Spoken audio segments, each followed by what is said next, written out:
Right now, you are either one of these two people. Person one, you want to learn photo retouching, but you have no idea where to start. You don't even know how Photoshop works or which software to use. And person two, you know what apps to use, but you want to go deeper and understand retouching even more. If you're either of those persons, this course is the only video course you should watch for the next 1 week. Because I can tell you for a fact, what I'm going to be sharing and teaching you in this course, most paid class is not going to teach you what I'm going to be teaching you, and that's a fact. And here are a few things we are going to be covering in this course. I'm going to show you everything you need to know about how Photoshop works, like from customization, layer mask, toolbars, how to create action, presets, everything. And not just that, I'm going to show you how to use Camera Raw to process your raw file, from importing, color grading, image processing. Not just that, if you use Lightroom, I'm going to show you how to do the same thing with Lightroom. And if you use Capture One, I'm going to show you how to do the same thing with Capture One. So basically, I'm starting from scratch, the beginning to the ending. Everything you need to know to master retouching. That is what I'm going to be teaching you in this course. So it's going to be a very long video, so pay close attention. All right, let's jump right into it. So let's start with importing. If you don't know what importing is, importing means to bring. So I'm going to be showing you right now how to bring pictures into Lightroom, and also how to bring pictures into Camera Raw, and how to bring pictures into Capture One before we start processing the raw image. All right. So let's start with Lightroom. I'm just going to open my Lightroom right now, and it's going to ask me to create a new catalog. So I want to create a new catalog. After creating a new catalog, you are going to see this library right here. So once you select library, you can either import by clicking on this import right here. Once you click on it, you are going to see all your folder right here. On this left hand side, you are going to see your source. And from this source right here, you can select any folder the image you want to import is. If I click on my SD card, you are going to see these are the pictures inside my SD card. But the pictures I want to import are on my hard drive. So on this left hand side, I'm going to click on this hard drive one. Let me see if the picture is inside here. Okay, I think it is. I'm going to right click on it and it's just going to open the pictures for me. So from here, I can just select the pictures I want to import. And once I'm done selecting it, let's say I want to select only this one. I'm going to uncheck this and click import. It's going to import this image into Lightroom. Now, another way you can import pictures to Lightroom, you can just come to the hard drive and select the image you want to import. Let's say I want to import this other image right here, this particular one. I can just click and drag it to Lightroom like this. I'm just going to open the whole image inside that folder, but it's going to select only the one you dragged. And from here, just click on import. It's going to import that other pictures to Lightroom. Now, if you want to see all the pictures you imported to your library, just click on off photograph right here. It's going to show you all the pictures you've imported to this particular library right here. So that is how you can import into Lightroom. Now let me show you how to import into Camera Raw before I show you how to import to Capture One. All right. Now to import to Camera Raw, it's pretty easy. Once you select the image you want to edit or import into Camera Raw, just right click, click on Open With, and look for Adobe Photoshop. So this is my Photoshop right here. I'm going to open it and select the Photoshop application and click on Open. And click on Open. Now, immediately I do that, it's just going to import this picture inside of Camera Raw, as you can see. And from here, you can start processing this software before you open it to Photoshop. Now, to import picture inside of Capture One, because I use Capture One personally, let me show you how you can do that. So there are two ways to import pictures inside of Capture One, and I'm going to show you the two ways and tell you my favorite way. So I'm going to open Capture One right now. Once my Capture One open, the first thing we're going to do, we're going to create a session inside of Capture One. And this is how to create a session. Now, this session is very important. You have to open it before you start importing any pictures to Capture One. All right. So I'm going to click on File, click on New Session right here. Once I click on New Section, it's going to ask me to name my session. So I'm going to name this section Retouching Masterclass. After that, you are going to set the location you want this section to be on. So mine is on my user, my Mac, and my pictures. So if you want to change it, you can just click on this three dots arrow right here and just select where you want yours to be. So this is my right here. Mine is on my pictures. I've already selected it. So you can select any folder that works for you. All right. And from here, once you are done, just click on OK. Now, immediately you do that, if I come to my Finder, or if you're using a Windows, you come to your, I think it's my file, just locate where you create your sessions. So mine is on my picture right here. If I open this picture folder, I'm going to see my retouching masterclass right here. So immediately I open it, you are going to see we have our capture folder, our attributes, our select, and our trash folder right here. So Capture One will automatically create this folder for us because when we were creating this section, under this folder settings, you can see Capture One automatically created this capture folder for us, our select folder for us, our output folder for us, and our trash folder for us. All right. So that's why we have all this folder right here. Now to import, like I said, there are two ways to import into Capture One. Now, this first method, I don't really use it. I don't like using it. But if you want to use it, all you have to do is click on this import right here. Once you click on import, like we did inside of Lightroom, so just select where you want to import from. You can see right now it's on my Z5, which is my SD card. So for me, I'm going to click on this Nikon Z5, click on choose, and look for the folder where my image is that I want to import. I'm going to click on my hard drive. Just click on this images right here, which I want to import, and click on review for import. Now from here, if I want to select all the images, I can just click on this pick all right here, and it's going to select the both images. But if I want to import only the first one, I can just select the second one and just press A on my keyboard to deselect. If I want to add it, I can press S to select it. So I'm just going to click on import right now. And once I import it, it's just going to import to my capture folder. The way Capture One works is any image you import to Capture One, it will automatically enter the capture folder that Capture One created for us. So you can see right now, these images are inside our capture folder. So if I come to my Finder or your file if you're using your Windows and just look for that, my picture, look for this retouching masterclass. If I open this capture folder, you are going to see we have the pictures right here. Now, for example, if I delete these pictures from this capture folder, it will automatically delete from Capture One. So if I just come to these pictures and just delete it, it's going to delete from capture folder. All right. So that is one way you can actually import pictures to Capture One. Now, let me show you how I personally import pictures to Capture One.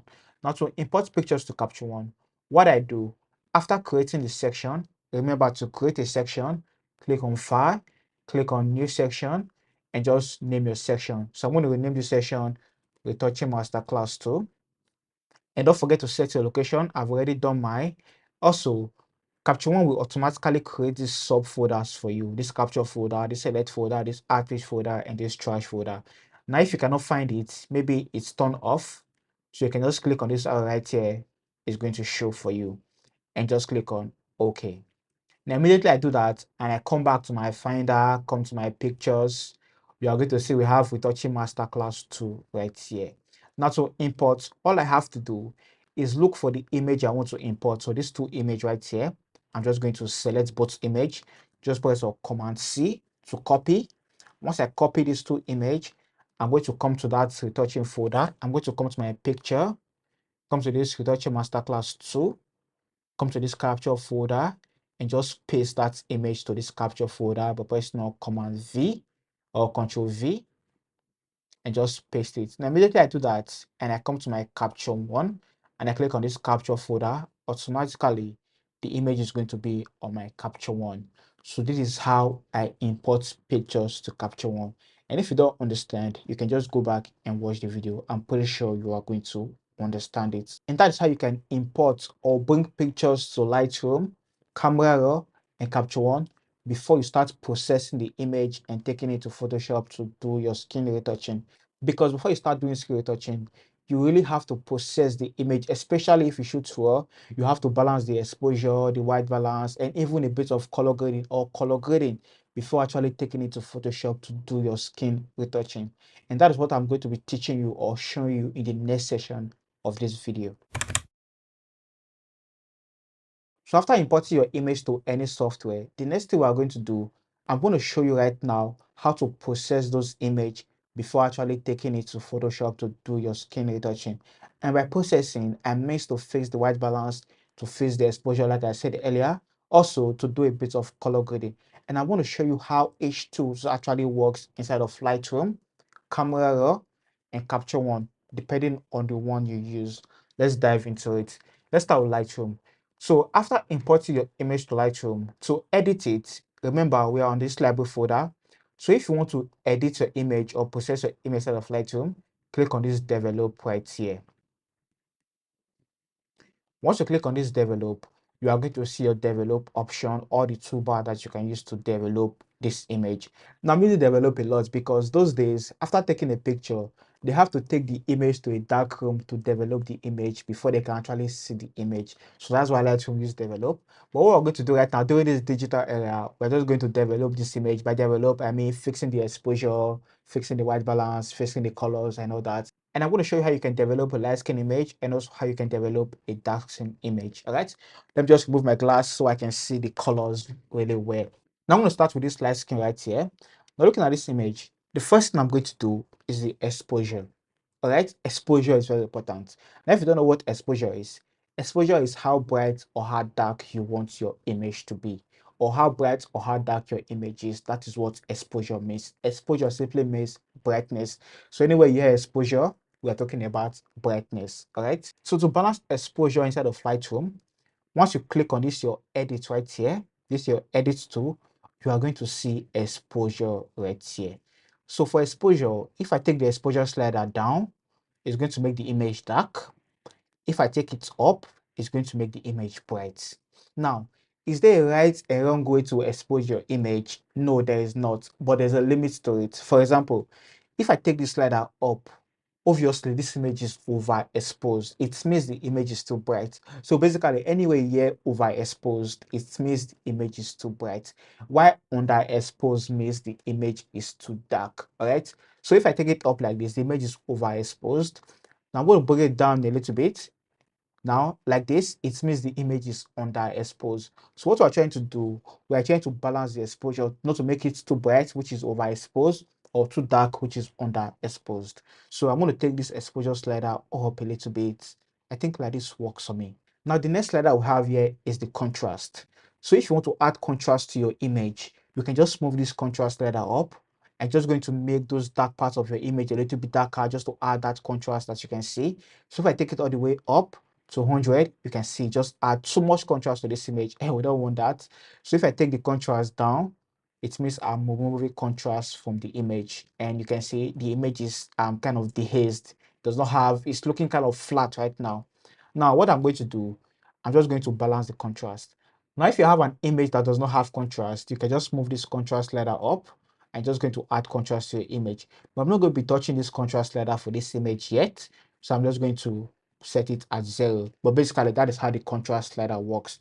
Now, the next one to talk about is very important. It's called the high dynamic range, which is highlights and shadows. So if you look at your image, maybe your image is too bright, right? Or there's a harsh light on your image that is highlight.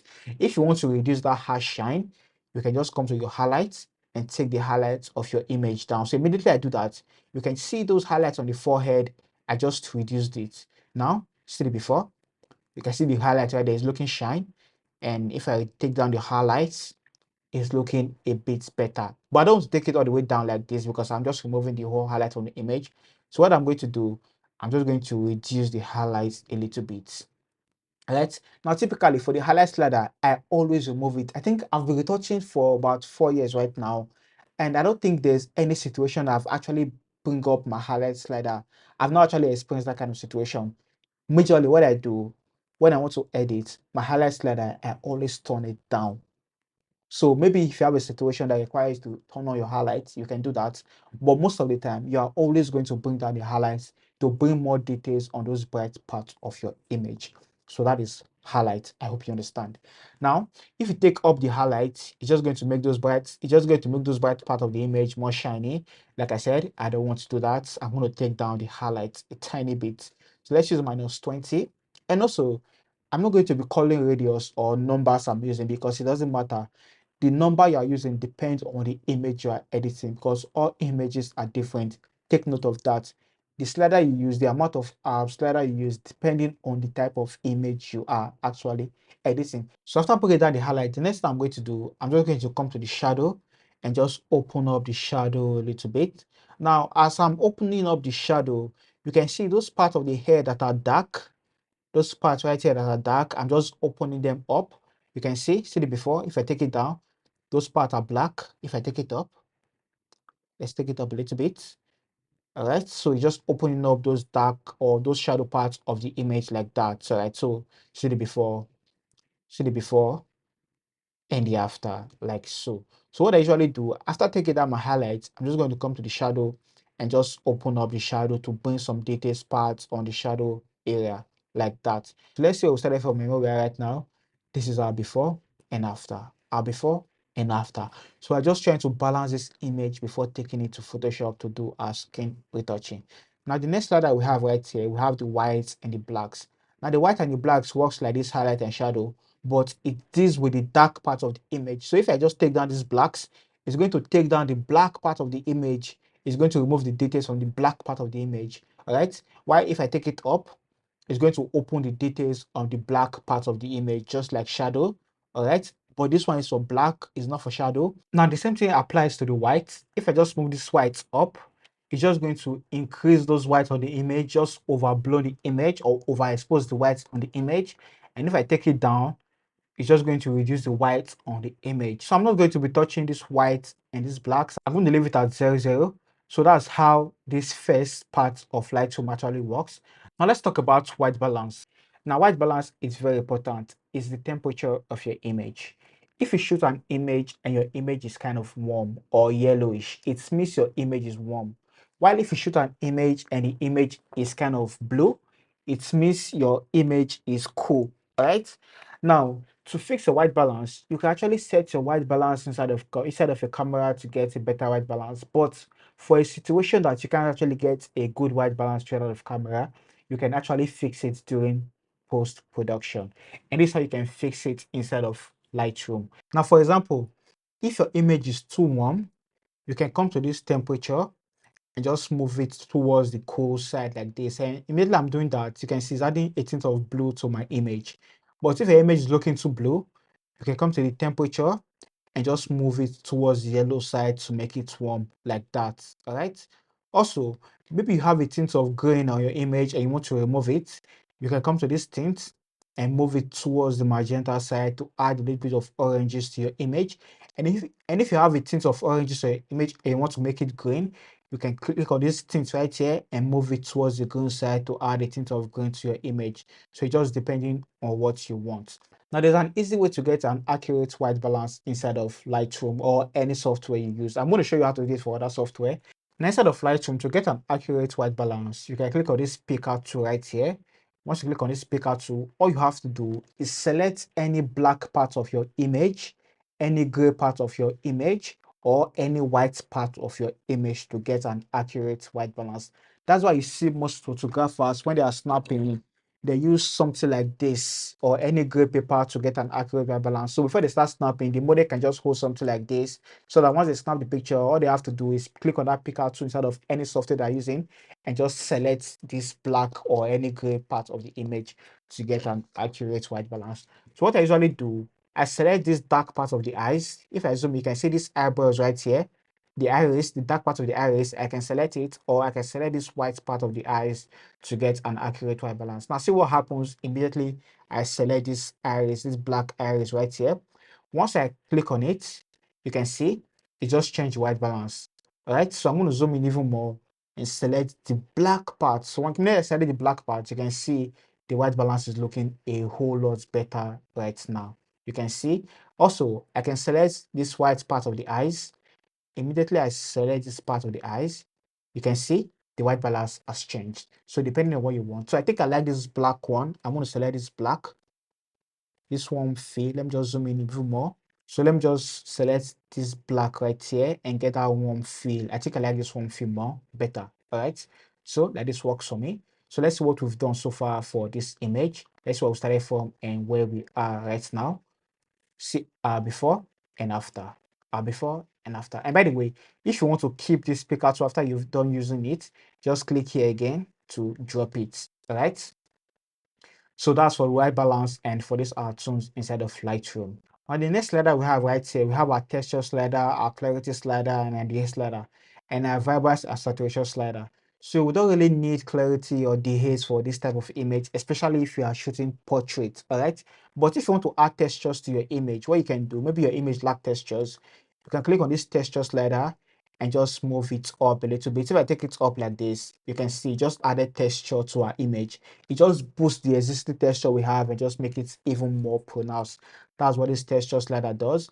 But if I want to remove the textures, I can click on this texture and take it down, and just going to make the image flat and smooth. As you can see, it's just going to remove the textures from our image. So that's how this texture slider actually works. But I don't want to do that. I'm just going to leave it.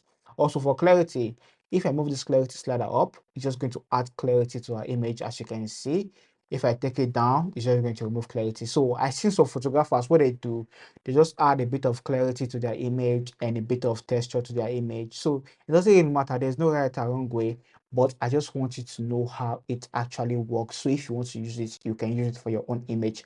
But for this image I'm editing right now, I'm not going to be adding textures or adding clarity to this particular image. All right. So we have our vibrance right here. Now our vibrance and our saturation is very similar. Now the difference between vibrance and saturation is, as we all know, saturation is the intensity of the colors on your image. So if you want to increase the intensity of any color, by intensity I mean the amount of any colors present on your image, you can do it with saturation. But vibrance and saturation are very similar. Saturation affects the whole image, all right? It affects the whole colors on the image. While vibrance, now let me show you what I mean. Now, for example, if I come to my saturation slider and I just want to boost colors on the image, if I move saturation up, you can see it's affecting the whole image, as you can see. Now, if I come to the vibrance and I do the same thing for the vibrance, you can see it's not as intense as the saturation. Let me show you that again. This is saturation. You can see how intense it is. Why? This is vibrance, is less intense. All right. Now, if you take the saturation down, you are removing colors from the image. Your image is just going to turn to black and white. Right. So maybe you feel the colors of your image are looking too much and you want to reduce it. You can come to the saturation and take down the saturation a little bit to reduce the color. Or you can just take down the vibrance a little bit to reduce a little bit of the color as well. Now, what I usually do, I'm just going to come to the vibrance and just add a bit of vibrance to my image. Let's use plus 20. All right. 20 works for me. That's what I'll do for this vibrance right here. Now let's talk about curves. Now curves is very powerful too. So if you want to add brightness to your image or increase the exposure of your image, you can still do it. You can still do it with your curves. So all you have to do, with this one selected, just move this place up and it's going to add brightness to your image. And if you move it down, it's going to make your image dark. So you can do that with curves as well. Also, you can add brightness to specific parts of your image. So this part right here is the shadow area. This part right here in the middle is the midtones, while this part right here is the highlights. Now, if you don't know what I mean by shadow, highlights, and midtones, let me explain that. Now, midtones on our image is the part of the image that are not too bright, that are not too dark. All right. So, like, if you just look at this, if you look at my face right now, let me just point this light. All right. Okay. Now, this part right here that are too bright are the highlights on this image or on this video. All right. Now, this part right here that are not too bright and not too dark are the midtones. All right. Why this part right here, sorry, are the shadow parts of our image. So that is midtones, highlights, and shadows. Now, for curves, this part at the top right here is the highlight. This part right here is the midtones, while this part right here is the shadow. So maybe I want to make only the shadow part of the image bright. I can just move the shadow part up, and it's going to increase the shadow part of the image, as you can see. All right. If I take it down, it's going to close those shadow parts. The same thing for the midtones. If I move it up, it's going to increase the midtones. And also the same thing applies to the highlights. If I move it up, it's going to affect the highlights part of the image. So that's how this regular curves actually works. Now, for the reds, the green, and the blues, You can use it to add specific colors to the shadow part of your image, the metals part of your image, and the highlight part of the image. All right. So for example, let's say I want to add blues to the shadow part of the image with curves. All I have to do is come to the shadow part and just move it up a little bit to add blues to the shadows, as you can see. Now, if I want to add blues to the midtones, I can come to the midtones and just move it up a little bit to add blues to the midtones. Also, if I want to add yellows, I can move it down to add yellows to the midtones, just like that. So the same thing applies to the reds. If you want to add reds to a specific part of image, you can just select that part and just add reds. And if you want to add cyan, you can just move it down to add cyan to a specific part of your image like that. So you can add different pointers on your curve to get a precise adjustment if you don't want it to affect other areas. So like now, if I take it down, you can see I'm adding magenta to the shadow because I added a point here, so it's not affecting this part of the image, it's just affecting these curves right here. So if I move it up, it's going to add rest to only that particular part of the image. So that is how curves work. So you can do the same thing with the green, the blues, just depending on the part of the image you want to add colors to. That is how curves actually works. All right. Now let's move on to the color mixer. Now the color mixer is very important, especially when it comes to color grading. All right. Now the color mixer, we have the hue, the saturation, and the luminance. Now the hue is if you want to change specific color of your image.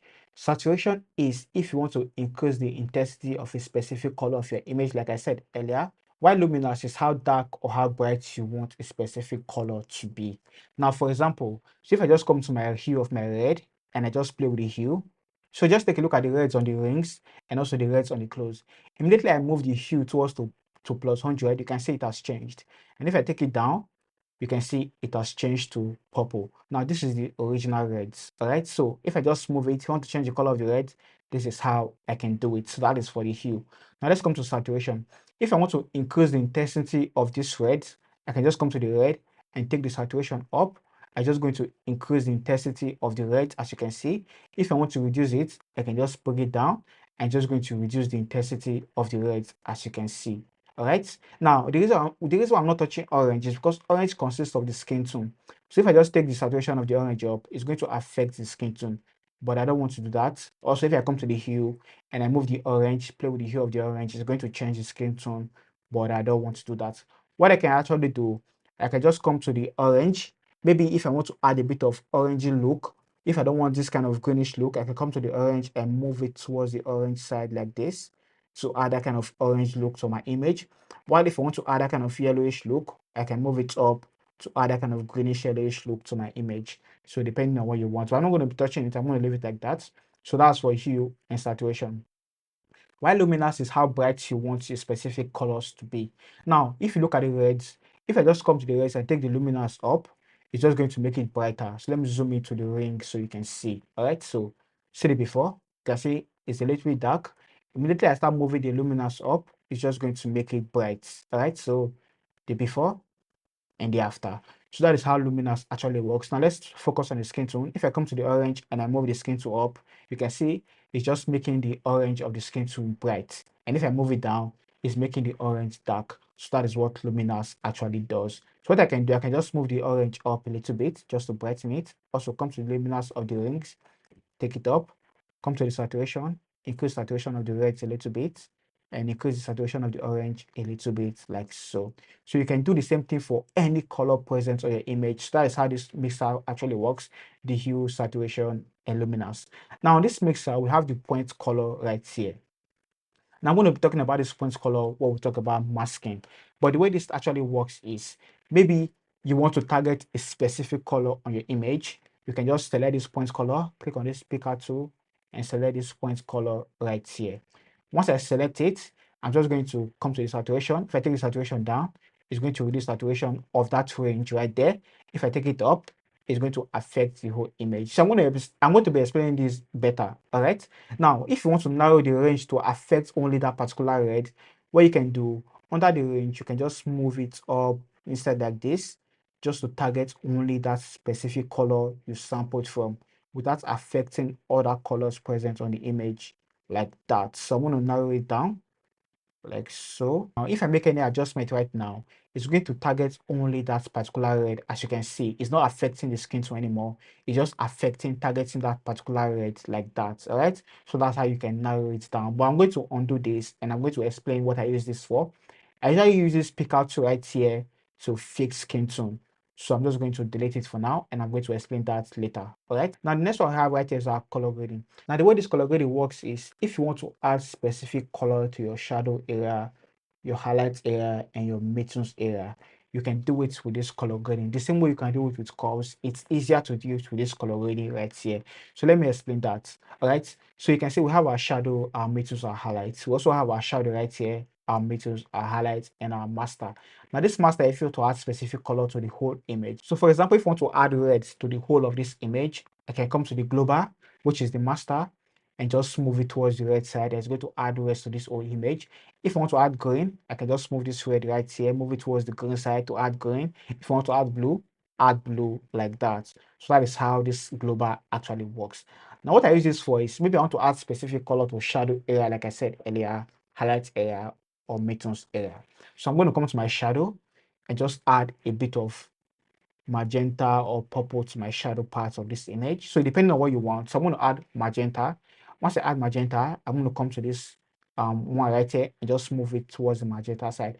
And if you hold shift, you're going to see this straight line, and you can just take it down and take it up depending on what you want. So I'm going to take it down a little bit like this and just play with the hue right here, reduce the saturation a little bit. So if I take it up, I'm reducing saturation. If I bring it down, I'm increasing the saturation.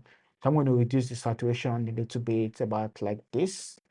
So that this works for me for the shadow. Maybe take it towards the side a little bit. All right. So I come to the midtones. Just add a bit of oranges to the midtones. So move the saturation, the hue towards the orange side like this. Move the saturation up a little bit. All right. Also, I can come to the highlights and just add a bit of oranges to the highlight as well, and just move the hue towards the oranges part of the image like so. All right, so let's see what started from where we're right now. This is our before and after, our before and after. Now right now I feel the white balance is looking a bit too warm, so what I'm going to do, I'm going to scroll the way down and come to my white balance and just add a bit of blues to my white balance like this. All right, and maybe add a little bit of greens to the white balance like this. And also I'll come to the shadow, this shadow right here under my color balance, and just reduce the saturation of this purple or magenta I added, just like this. All right, let this work for me. See our before and after, our before and after. All right, now that's for our color grading. Now the next tool right here is the details. Under the details, we have the sharpening. So if you want to add sharpening to your image, you can just move this sharpening up to add sharpen to your image. We're not going to be doing that. You can also play with the radius and the details. And if you hold option, you can see where you want to add that sharpen for. So if you just hold option and move this masking slider, or alternate and move this masking slider, you can see the part of the image the sharpening is affecting. So you can narrow it down to see where you want that sharpen to affect. But I'm just going to undo this. So leave it at default. All right. So like this actually works. Now we have the denoise right here. Now with this denoise, it says it's not currently available for this photo format. I don't know why, but basically the way this denoise works is if you bring any image that has noise inside of Lightroom and you click that denoise, it will automatically help you reduce the noise on your image automatically with AI. So that is how this denoise actually works right here. Okay, and we have the lens correction. I don't really use it, so I'm going to close this tab. And also we have the transform. I don't need it to close this tab. And also, if you want to blur your image, you have lens blur. We're not going to be blurring this image we're not going to be blurring this image, so you can just close this lens blur. All right. And under the effect, we have the vignette. So if you want to add the vignette to your image, you can move it towards the side to add that dark vignette to your image, or move it to the side to add that white vignette to your image, depending on what you want. So that's how you can do it. Also, if you want to add grains to your image, digital noise, you can just move this amount up to add grains to your image if you want that. I usually add grains to my image, but I do it after my retouching. All right.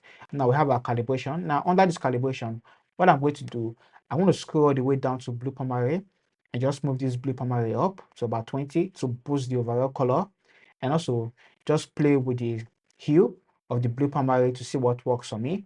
So I think I like this orange kind of look. So if I take it towards this side, it's giving me that greenish vibe, and I don't really like it. So I want to take it towards this orange side like so. All right, so I come to the red primary and just play with the hue. Let's see what I get. I think I'm going to leave it like this. Also play with the saturation and see. I think I'm going to leave it. And let's come to the green primary and just play with it and see. All right. So I think I'm going to leave it at default. So the only thing I'm going to do inside this calibration is this blue primary right here. All right. So let's say our before and after. This is our before and after. Our before and after. So that is how you can use Lightroom to process light skin images. But basically, this also affects dark skin images. It works for dark skin images as well. But let me just quickly show you how to do the same thing with the dark skin images inside of Lightroom. All right. Now for this dark skin image, the first thing I'm going to do, remember what we did earlier? I'm just going to come to my exposure and just play with the exposure. Maybe move the exposure up a little bit like so. Also, come to the contrast. I think I'm going to add a bit of contrast to this image. Now come to the highlight. I'll reduce the highlight a little bit to reduce those shine on the forehead. And also maybe open up the shadow a little bit. All right. And take down the blacks a little bit like so. That's what I'm going to do. I'm going to come to my white balance and just select the speak out tool and just try to automatically fix the white balance. Let's see what works. Let me try this iris. Let me try this iris right here and see.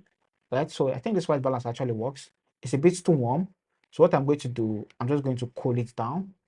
I'm going to come to this temperature and just take it down a little bit like so, just to cool it down a little bit. Right, take this tint towards the green side a little bit like so.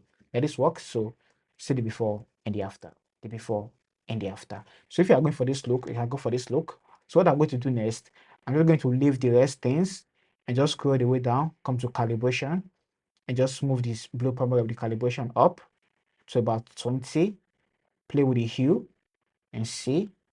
So I think I'm going to use -2 for the hue. Also come to the green primary, play with the saturation and see. I think I'm going to reduce saturation a little bit of the blue primary.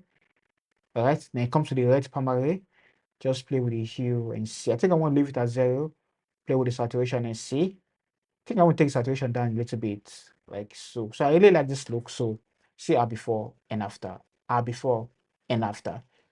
Now that you know how to process your images inside of Lightroom, let's quickly talk about masking. Now, masking is very important inside of Lightroom or when processing your image because you can actually work on specific parts of your image without affecting other parts of your image. So that is basically what masking is. Now, inside of Lightroom, to mask, just click on your mask right here. Once you click on your mask, it's going to show you your mask properties. Now, Lightroom will automatically detect your subject for you. And you can choose to work on the background separately, the subject separately, the eye separately, the clothes separately. So you can basically mask anything you want to mask inside of Lightroom. All right, so let's just wait for it to finish detecting the person on this image. So it has finished detecting. Now, let's start with the basics. So background. So let's say I want to work on this background separately. All I have to select background right here. I'm just going to mask out the background for us. So immediately I mask out the background, you can see that red color in the background, it means the background is selected. So if you want to turn off the overlay, you can just click on this overlay right here to turn it off. Also, if you want to change the color, you can click on this red right here and select any color you want your masking to be. But I think red works, I'm going to select red. All right, so right now any adjustment I make is going to affect only the background. So if I come to my exposure and reduce the exposure, you can see it's affecting only the background. If I increase it, it's affecting only the background as well, depending on what you want. All right, so I'm going to hide this overlay so I can see my background well. Now if I want to boost that green on the background, what I can do, I can just come to this my point color and select this green. Once I select that green, I can just increase the range.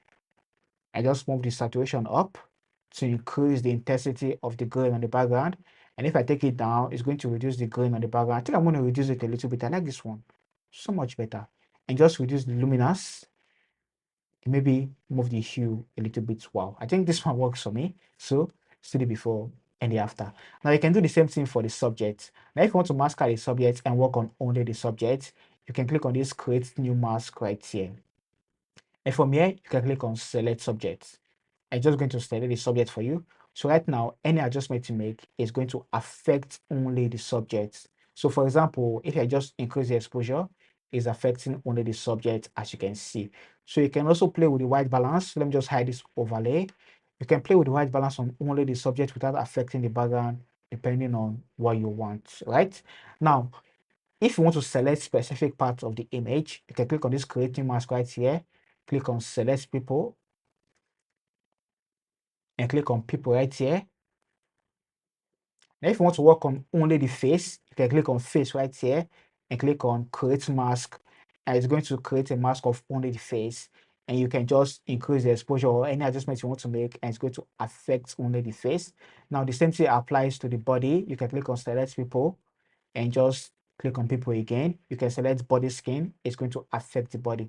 Now, what if you select the body and the face and click on create mask and you make an adjustment, and maybe you don't want the adjustment to affect the body, you want it to affect only the face, and you want to erase it, what you can do, you can click on this subtract right here. Once you click on subtract, you can click on subtract with brush and just brush where you don't want it to affect. So if I show overlay and I just remove this mask from the body, you can see I'm erasing that mask from the body where I don't want it to affect. So you can increase and decrease your mask with the square bracket key to increase and decrease your mask from where you don't want it to affect. And if you want to add, you can click on this add and click on brush and just brush on where you want to add to the mask, just like that. Not just that, you can also erase with people. So if I want to erase, I can click on subtract and just subtract the body, click on subtract people and select the body skin, and I'm just going to subtract the body skin like that. So you can see the body skin is no longer selected. So you have control over the mask. So that is how masking work inside of Lightroom. Now that is how you can process your image inside of Lightroom, and also how you can mask image inside of Lightroom before taking it to Photoshop to do your skin retouching. Now let me show you how you can do the same thing inside of Camera Raw, just in case you don't have Lightroom. So to process your image inside of Camera Raw before opening to Photoshop to do your scale retouching, what you are going to do, just make a selection of the image you want to edit, right click, click on open with, click on order, look for Photoshop, and just click on open. It's going to open those two images inside of Camera Raw, as you can see. So what we're going to do from here, the same thing we did inside of Lightroom. I'm just going to balance the exposure, balance the white balance before opening inside of Photoshop. All right. I'm going to come to my exposure and just increase the exposure of this image a little bit. Come to the highlight, reduce the highlight, open up the shadow a little bit. Okay. So remember, shadow is to open up those details on the shadow area. That's what I'm doing right now. Also, come to the white balance. For the white balance, I'm just going to add a bit of warmth, like so. Maybe add a bit of tint, magenta, like so. And just add a bit of vibrance. I'm going to touch saturation, add a bit of vibrance. Now, for the effects, like I said, you can choose to add texture to your image or clarity to your image. Basically, like I said, the same thing we have inside of Lightroom. So I basically explained this, so I'm just going to skip this part. So effect, if you want to add texture, add texture. If you don't want to add texture, it's up to you.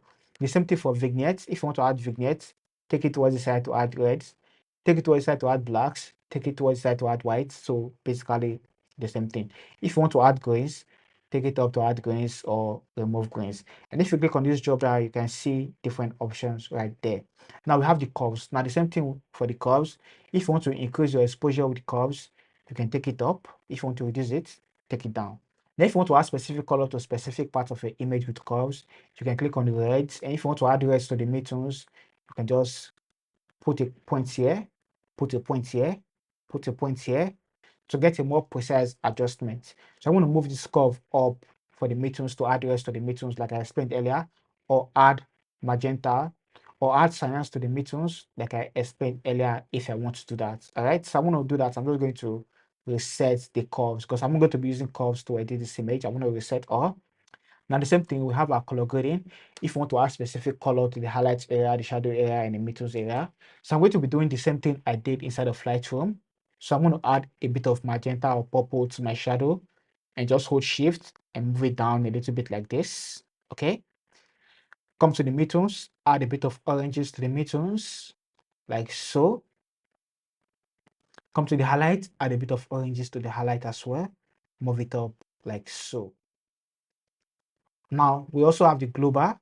If I want to add specific color to the overall image, I can move the glow bar and just add specific color to our overall image. Now this color grade right here, depending on the color you are going for, the kind of color grade look you are going for. So if you want, maybe you want yellows on the shadow, you can actually add yellows to your shadow. Or if you want to add blues to your shadow, you can add blues to your shadow. If you want to add yellow to your highlights, add yellows to your highlights or yellows to your midtones, just depending on what you want. There's no right or wrong way. So just play with it and see what works for you. But basically, this is how color grading actually works. All right. And I think for this global, I'm just going to reset it. I don't want any colors for the global, so I'm just going to reset it like so. Also, I'll come back to the shadow and just maybe reduce the saturation of the magenta or the purple which I added like this. Okay, so this works for me. And next I'm going to do, we also have the details. So for these details, you can choose to reduce the noise of your image. So if you want to reduce it, you can just click on the noise. And it's going to reduce noise from this particular image. Now this option is available inside of Camera Raw, but for my Lightroom, I don't know why it's not available inside of Lightroom. So if I just come to my edit and come to my denoise, I don't know why it's not available instead of Lightroom. I think I have to update my Lightroom, but you can see instead of my camera roll, I can choose to denoise this image. Right now, looking at this image right now, I feel it's looking too oranges. So I'm just going to do that with my calibration. My friend, my favorite tool instead of Lightroom or camera roll is the calibration tool right here. Now, since I feel it's looking a bit too oranges, what I'm going to do, first of all, I'll go to my best friend, my blue primary, and just move this blue primary up to boost the overall colors. Now, I'm going to play with the hue and see. So I think I'm going to add a bit of green like this. Now, I think I'm not going to do this. I think this issue I'm having is coming from my white balance. So I'm going to scroll the way up and just come to my white balance. Maybe remove a tint like this.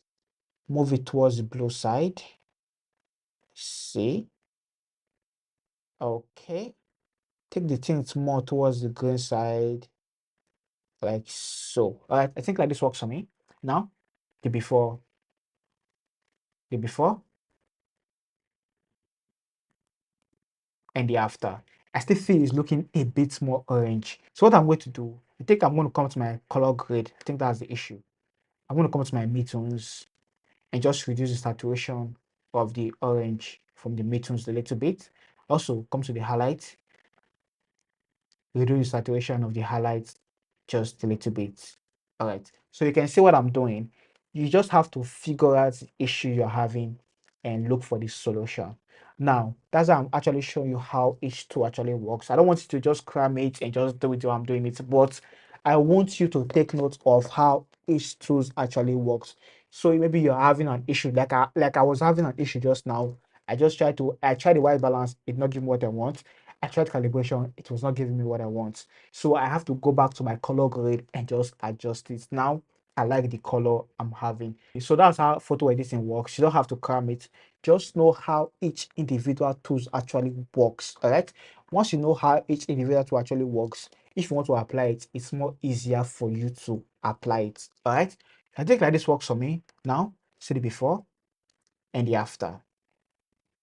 Now, if I want to do the same thing for this dark skin, the same thing, I'm going to come to my exposure first and just play with the exposure, add a bit of exposure, add a bit of contrast, take down the highlights, open up the shadow, come to the white balance. I think this white balance really works for me, but I think I'm going to add a bit of warmth. All right, so depending on the look you are going for, there's no right or wrong way, like I said earlier, a bit of warmth, like so, maybe a tint of gray, add a bit of vibrance. I'm not going to be touching textures. I'm going to touch clarity. I'm going to be touching curves. I'm not going to be touching color grade. I'm going to scroll the way down, come to my calibration, and just move this blue primary up like so to boost the color. You can see the before and the after. The before and the after for what we've done so far. I think I'm going to add a bit of contrast. So I'm going to come here. Now, before I add a bit of contrast, let me just show you how you can use curves to add contrast to your image. Now, if you want to add contrast with curves, all you have to do is come to your curves.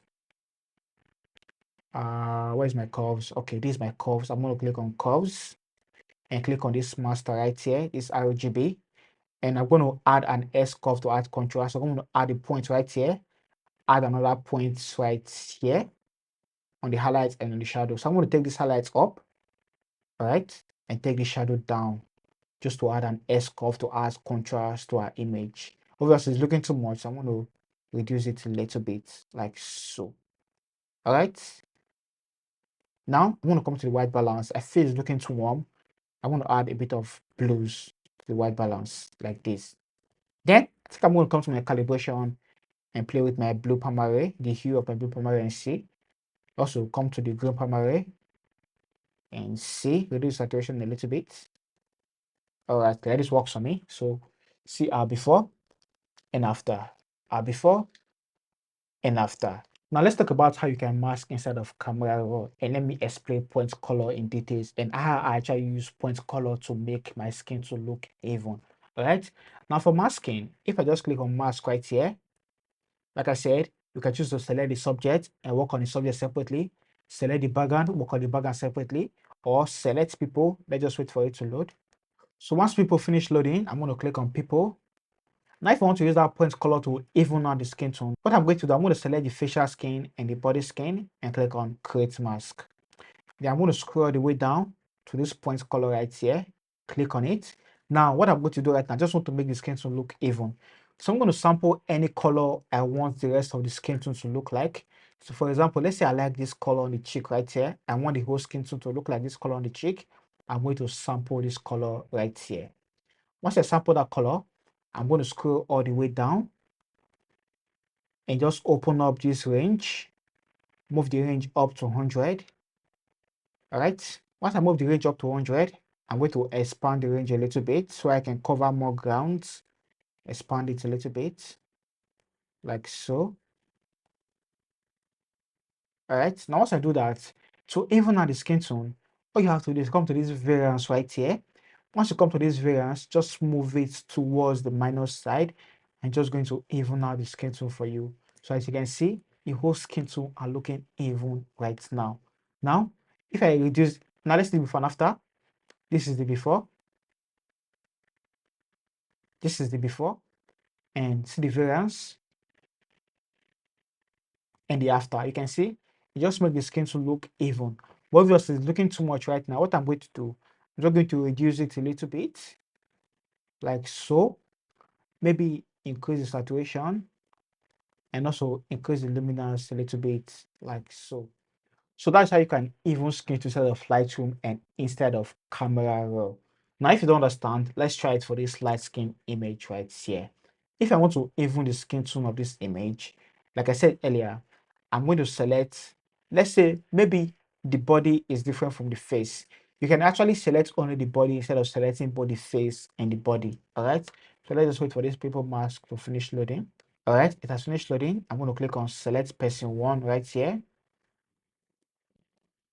and just click on body. Since I want to make the body to look like the face, I'm going to select only body skin tone and click on create mask.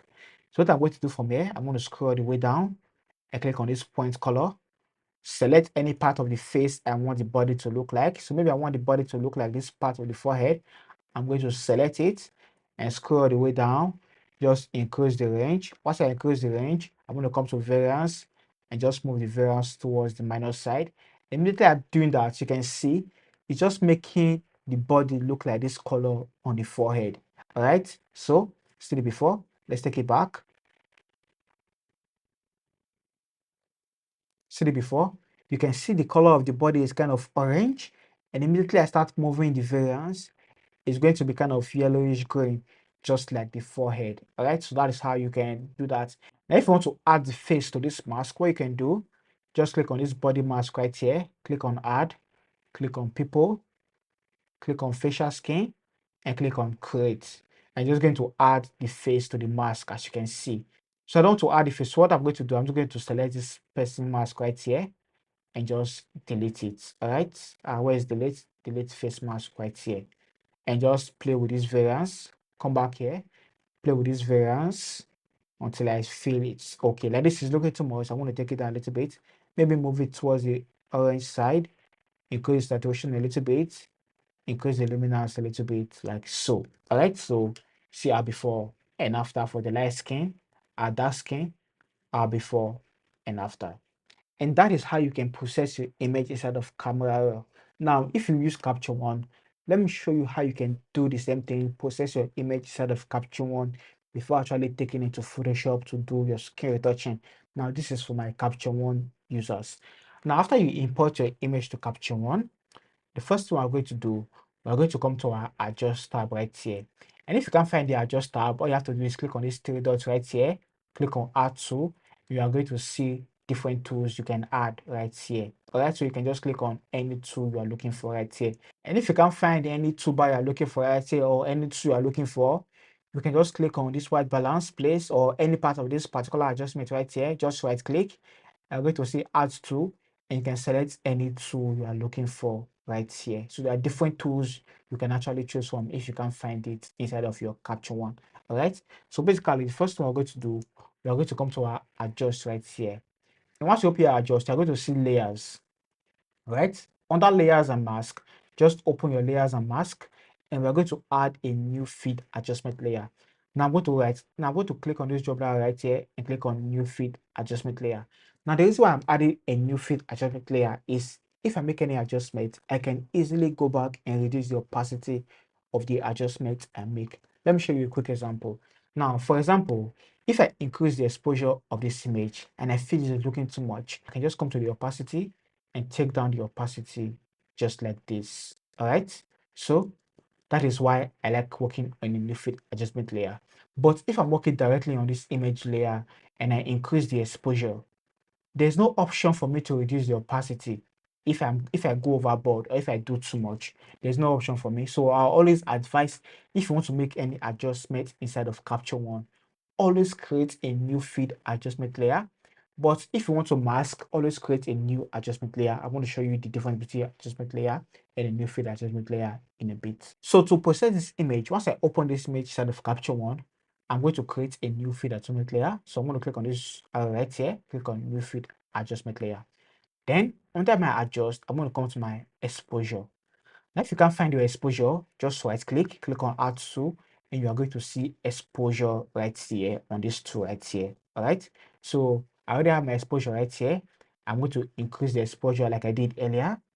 All right.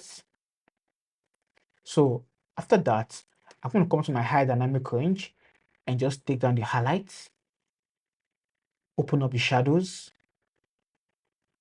All right. Now, under my levels, I'm going to come to my RGB, just move these blacks inside and move these whites inside just to add a bit of contrast with levels. All right. What I can still do, I can scroll the way up, come to my contrast and just add a bit of contrast right here. All right. Now we have the brightness and the saturation. Like I said earlier, instead of Lightroom, saturation is the intensity of a particular color on your image. So if I want to increase the intensity of color, I can come to my saturation and just take it up. And it's going to increase the intensity of this color. But I don't want to do that, so I'm not going to reset it. All right. Now for brightness, brightness in Capture One is almost the same thing as exposure. All right. Let me just show you the difference between brightness and exposure. So for brightness, if I take the brightness all the way up, you can see the way it is. It's not too intense, it's just there compared to exposure. Exposure, if I take it all the way up, it's going to be blown out. But for brightness, if I take it all the way up, you are still going to have a little bit of details on the image. So you can choose to add a little brightness to make it bright a little bit, but I prefer to use exposure. All right. So that's the difference between brightness and exposure. Now, if you want to delete a new feed adjustment layer, just click on this minus right here. And it's going to delete, and I'm just going to come back to what I was doing earlier. All right. Now, for what I'm going to do, I'm just going to play with the white balance. So I want to click on this picker tool right here, zoom in, the same thing I did inside of Lightroom, and just select this white part of the eyes, just to try and fix the white balance and see, or this dark part of the eyes. Let's see. All right, so I think this white balance actually works for me, but I feel it's looking too warm right now, obviously. So I'm going to come down to this Kelvin and move it towards the blue side just to reduce that warmth. And also come to this tint, move it towards the green side a little bit like so. All right, now let's see our before and after. These are before and these are after. Any Capture One, if you want to see your before and after, all you have to do is click on this before and after right here. And if you can't find this your before and after up here, just right click on this empty space, click on customize toolbar, and inside here you're going to see your before and after, and all you have to do is drag and drop it where you want it to be, just like that. And once you're done, click on done right here. Okay, so that's how you can actually set your before and after. Next side of capture one, we still have the curves. Like I said, you can use the curves to add contrast to your image or add specific color to your image, just like we did instead of Lightroom in Camera Raw. You can do the same thing inside of capture one right here. So basically, you can still add clarity to your image. You can add the haze or add the vignettes like we did earlier inside of capture one.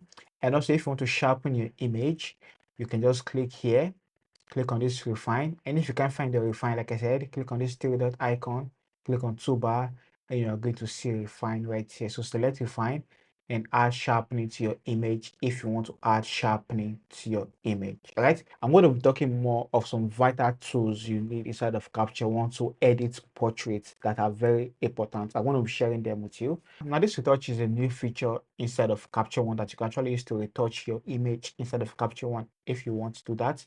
Now, after doing my basic adjustment like my color grading, my exposure and everything inside of capture one, before and after, if I want to color grade this image inside of capture one, I'm going to add another new field adjustment layer. Once I do that, I'm going to come to my color tab. Once I come to my color tab, I'm going to see my color editor. Now this color editor right here is like the color mixer instead of Lightroom and Camera Raw. So let's say I want to change the color of the reds. I can just select reds and just move the hue and just going to affect only the reds, as you can see. Also, if I want to play with the saturation, I can move the saturation up and it's going to affect only the saturation of the reds, as you can see. If I take it down, it's going to remove the saturation of the reds. If I take it up, it's going to increase the saturation of the reds. Now, any color you want to adjust, you can do it right here. Now, that's for the basic. We have the advanced. Now, this advanced is maybe you don't know the particular color or you want to target specific color on your image. You can do that with advanced. Now, this is how it works. If I want to target this red color, or let's say I don't know the color of this red, I can just click on this picker to right here and just select this red color. And I can just narrow the selection to fit only that place which I selected, because I don't want it to affect any other place that look like red. I just want it to affect this particular red right there. So as I narrow that selection, I can just increase the smoothing a little bit to make it smooth. And if I play with the hue, it's going to affect only that red right there. If I play with the saturation, it's going to affect only the red. Now immediately I start moving this range up, it's going to affect other parts which I don't want it to affect, as you can see. So just make sure you narrow the range to affect only where you want it to affect, just like that. And if the smoothing is too much, you can take the smoothing down like that. All right. So the same slider we have the hue, which is to control the color, to change the color. We have the saturation, which is to increase the intensity of the color. We have the lightness, like the luminance, which is to increase the brightness or the lightness of that particular color that you selected. All right, so that's for the advanced. Now we have the skin tone. Now this skin tone, you can use it to even out the skin tone inside of capture one. So let's say you want the face to look like the body, you want the body to look like the face, or maybe you just want uniform skin tone throughout the whole image. You can do it with this skin tone right here. But before I do this skin tone, what I usually do, I'm just going to create a mask of only the skin since I want to work on the skin. So make sure I create a mask of the skin because it's more easier like that. To create a mask of the skin, I'm going to open my layer and mask again. And under this people, I'm going to click on this drop down arrow and just select the body skin and the facial skin. Just like in Lightroom and Camera Raw, where you can select the body and edit it separately, select this face and edit it separately. You can also do the same thing inside of Capture One. So once I select the body skin and the face skin, I'm just going to click on Create Mask. So after I create the mask, if I just press M on my keyboard, you are going to see it just selects only the skin for us. If I press M again, it's just going to hide the mask.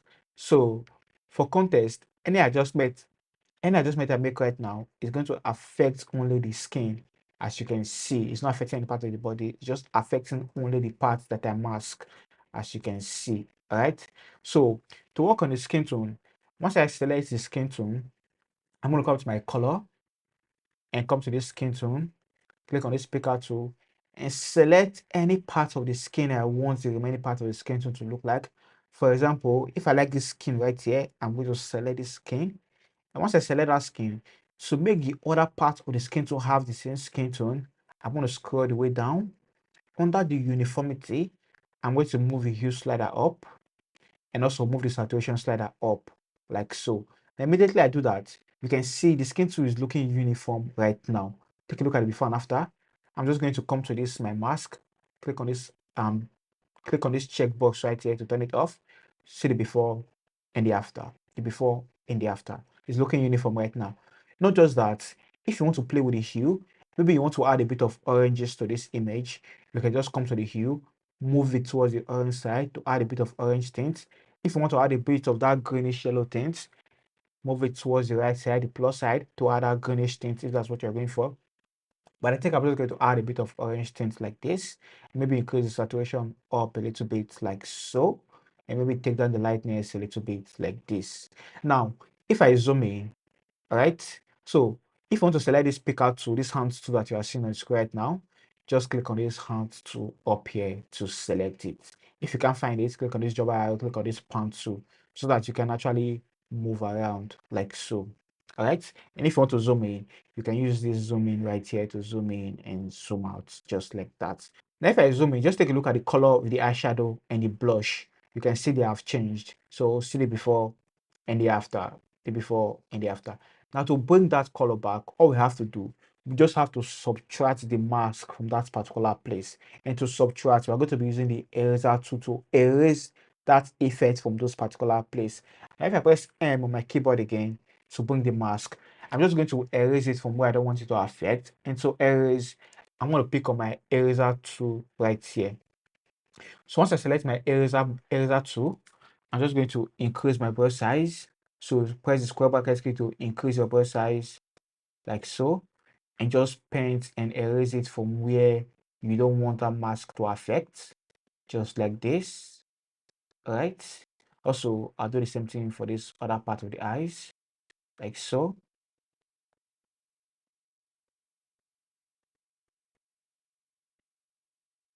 And also, I'll just paint on the blush. So I'm going to hide my mask by pressing M and just paint on the blush to reveal that blush right there. So let me just quickly turn off this mask where I can see where the other blush is. Okay, this part right here, I'm going to brush on this blush to bring it back just like that. All right, so we are good. See our before and after. And for some reason, if you feel the effect is too much, since it's on a layer mask, you can just come to this opacity and reduce the opacity of the overall adjustment you make, like so. Now let's say we'll start from where we are right now. So this is our before and after. Our before and after. Now, still a color grading. I'm going to come back to this my feed to adjustment layer. And if you want to rename it, I'm just going to double click and just rename this one color grade, because this is my color layer. This is where I'm working on my color. And rename this one basic adjustment, which is where I did my white balance and my exposure. Now come back to my color layer and continue color grading this image. So since I've showed you how the basic work, how the advanced work, and how the skin tool actually works, let's move on to the color balance. Now, color balance is the same thing as the color grading inside of Lightroom and Camera Raw, where you can add specific color to the shadow part of your image, add specific color to the highlights part of your image, and also add specific color to the midtones part of your image. For the master, if I want to add color to the overall image, I can just work with this master. So this slider right here is for the saturation. So if I just move saturation up, it's going to add reds. While this one right here is the hue, which is the color. If I want to change the color, I can just move this arrow right here to change the color. So it's optional, but this is actually too much. So I'm going to take it down all the way down to 0 because I'm not going to be doing that. Now we have the shadow, the midtones, and the highlights. And if I want to work on them separately, I can just select them. Why if I want to work on them in the same place, I can just click on this three-way right here, and we have our shadow, our midtones, our highlights. But I prefer to work on them separately. So I'll select my shadow. I like to add this purple magenta feel to my shadow part of the image, especially for this image, not on my image actually, right? Like I said earlier, it varies. It depends on the image you are working with. So if you are maybe you want to add a bit of orange to your shadow area, you can do that. Blues, you can do that. But for this particular image, what I did, I added a bit of magenta on purple to this shadow part of the image. So that's what I'm going to do. Now I'm just going to change the hue to this magenta and just move it up a little bit. Move the saturation up. So this, like I said earlier, this slider right here is the saturation. If I move it up, I'm increasing saturation. If I take it down, I'm reducing the saturation. All right. So I'm going to add a bit of magenta. I feel is leaning towards the magenta side. Maybe move it towards the blue side a little bit, like so. All right. Now I come to the midtones and just add a bit of oranges to the midtones. Take the saturation up. Come to the highlights, a bit of oranges, reds to a bit of orange and red to the highlight. Just take it up a little bit, like so. Right now, this slider right here is brightness. It's a luminous slider. If I move it up, it's just going to make the highlights bright, as you can see. If I move it down, it's just going to make the highlight dark since we're working on the highlights. All right, so I want to leave that default. Okay, now the same thing for the midtones. If I take it down, it's just going to reduce the brightness of the midtones. If I take it up, it's going to increase the lightness or the brightness of the midtones. So I'm going to double click and just set it on default. Now we have the shadow. The same thing. If I move the shadow parts up, it's just going to open up the shadow. If I move it down, it's just going to darken the shadow. So I'm going to double click and just leave it on default. I actually like this feel. I think I'm going to be experimenting with this feel right here. I like what it's giving me. I'll try it in one of my personal image. Let's see. But I'm not going to be doing this for this particular image. But I like the feel. So I'm just going to take it back. Now, see our before and after. Our before and after. All right. Now, let's try it with this dark skin image right here. Let me explain more of capture one with this dark skin image instead of just doing the basic retouching. Now, this is very important.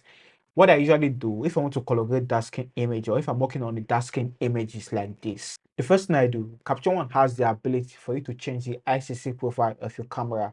Now, what does that mean? It means maybe you shoot with a Nikon and you want the ICC profile to look like if you shot the image with a Canon. You can actually do that. Or if you shot with a Sony and you want the profile to look as if you shot with the Nikon, you can actually do that. Now, Nikon is one of the best camera. Obviously, I'm a Nikon shooter. Right now, the way that works is if I want to change the ICC profile of this image, all I have to do is come to my color and under these base characteristics right here. And if you can't find your base characteristics inside of Capture One, just right click on Add To, and your base characteristics should be here. So this is it right here. So click on it and it's going to open up for you. Now, once I come to my base characteristics, I want to change the ICC profile from Sony A7. This image was originally shot with an Sony A7 camera. So I want to make it look as if I change it, I shot it with like an M monochrome just to desaturate it. So that's the first thing I'll do for this image. I don't usually do this for all image, but I do it for a specific image, like I said earlier. So the first thing I'm going to do, I'm going to change the base characteristics, the ICC profile from Sony A7R to like a M monochrome neutral right here. So just desaturate the overall image. I actually learned this from one of Tosin Tonight video, and ever since I've been using it. All right. Now, see the before and the after. So it just desaturates the image to just give it that dark feel. All right. Now that's what I'm going to do. I'm just going to come to my layers right now and just add a new feed adjustment layer. Now, if I want you, why don't I just add a new feed adjustment layer before doing my base characteristics? It's because you can't actually do that base characteristic on an adjustment layer or a new feed adjustment layer. It does not work. It only works on the background image. It doesn't matter if you add a new layer or not. It's going to work on the background image. So you don't have the ability to reduce the exposure. So you don't have the ability to reduce the opacity if you do this. All right. Now, after I've done that, I'm just going to do my basic adjustment just to add contrast to this image. I like the color already I'm having. I actually like this color. Maybe I'm going to work on the background a little bit just to boost those colors on the background and just give it that overall image processing before retouching it. Okay. So the next thing I'm going to do after changing my base characteristics, I want to add a new feed adjustment layer right here. Once I add that new feed adjustment layer, okay, I'm going to come to my adjust I'm going to come to my contrast. First of all, add contrast because this image lack contrast. Once I did that base characteristics, I add contrast and just add a bit of exposure. Okay, I think the contrast is too much. Maybe take it down. Come back to my high dynamic range, take down the highlights. I think I'm going to take down the blacks. Come down to my levels, move my levels inside. It's too much. Take it down a little bit. Come back to these highlights, move it up a little bit, like so. I think my contrast is too much. So I'm going to take down my contrast here a little bit like this. All right. So see how before and after, how before and after. I actually like this color I'm having. So like I said, it's individual preference. Now, if you don't like this kind of dark skin, you can actually do or use the method I did instead of Lightroom and Camera Raw. So those ones are not as dark as this. So if I just go back to my Lightroom, you can see the way Lightroom mode is. And if I come to my Camera Raw, you can see the way Camera Raw on is. All right. Now, if you still want it to be that kind of, you want that kind of reddish look, right? Some people like that kind of reddish look. All you can do, just come to your white balance. Let me just come back to my edit. I'll come to my white balance, okay, and just add a bit of magenta, add a bit of maybe warm, and come down to my base characteristics or my color mixer. Where's my color mixer? Right here. Come to my color mixer, come to the reds or oranges, and just play with the oranges and see, like so. Maybe come to the saturation and just move the oranges up. Play with the reds and see. Also, come to the hue and just play with the saturation of the reds and see what works. Now, if you're going for this kind of look, you can go for it. It's fine. See the before and the after. But personally, I prefer this dark skin for this particular image. All right. Now, next I'm going to do, I'm just going to boost the colors of the background. Now I'm going to mask out only the background. Now to mask out the background, I'm going to click on background right here. If I press M, it's just going to show my mask. And press M again, it's going to hide my mask. Right now, any adjustment I make is going to affect the background, as you can see. So what I'm going to do, I'm just going to take down the exposure of the background a little bit. All right. Also, boost that color of the green on the background. So to do that, remember, I'm going to come to my color. Once I come to my color, I'm going to come to my advanced or basic and just click on this picker tool, select this green on the background. And once I sample that green, it's going to open up the color that I selected for me. This is the color range. And if I want to change the hue, I can just play with the hue. I think this hue actually works for me. Maybe take down the saturation a little bit or increase saturation a little bit just to add a bit of color, and just take down the lightness and just reduce the lightness a little bit. Now what I'm going to do for me, I'm going to add a bit of yellow rays from this direction. All right. Now to do that, I'm going to click on this drop down arrow and this time add a new empty adjustment layer. Once I add this new adjustment layer, I'm just going to select my radial gradient and just drag it to come from this side right here. Now if I turn on my mask, you can see any adjustment I make right now is going to affect only that particular place, as you can see. So I'm going to add a bit of lightness like that and just add a bit of warmth. Come to my Kelvin, just warm it up a little bit like so. All right. Wow, it's looking so much better. And from here, let's say our before and after instead of capture one. See our before and see our after. Our before and after. And there's something inside of Capture One that allows you copy and paste adjustment to make. So let's say you're working on a similar image, you can actually copy the adjustment you make for that similar image and paste it to another image if you want to do that inside of Capture One. So let me just quickly open another capture folder and just do a quick example. So I'm going to come to my hard drive. Which image should I use? Let's use this image right here. Okay. Now, for example, since I have similar images, right? So these are similar images. If I make any adjustment, let me quickly make an adjustment. So I'm going to add a new feed adjustment layer. Just maybe play with this white balance. Okay. Come to the highlight, take down the highlight. Maybe take down the blacks. Add a bit of warmth and blues, like so. All right, take down the exposure a little bit like this. All right, so see our before and after, our before and after. Now maybe after I finish making this adjustment and I want to copy it on similar images, this image that are similar. What I'm going to do, I'm just going to click on this copy adjustment right here. Now, if you can't find this your copy, just right click on customize, and you are going to see copy and apply right here. So just drag and drop it on this particular place like this and click on done.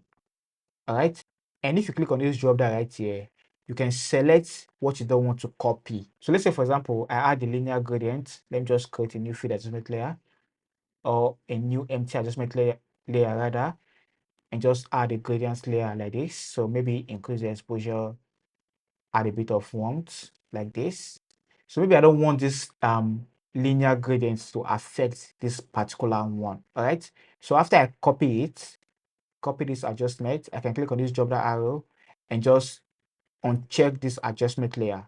Once I copy it, if I come to this image and I paste it, it's not going to paste that gradient because this gradient right here, I turned it off. And if I turn it on right now and I just copy and I come to this other similar image and I paste it, it's going to paste both the gradient as you can see. All right. So you can just select any similar image, edit one image, and just paste that edit on the whole image. All right. So that's how you can do it inside of Capture One. Now, if you want to go back to your previous session, just click on Library, click on Sessions right here, and just open your previous session, and it's going to load your previous sessions for you.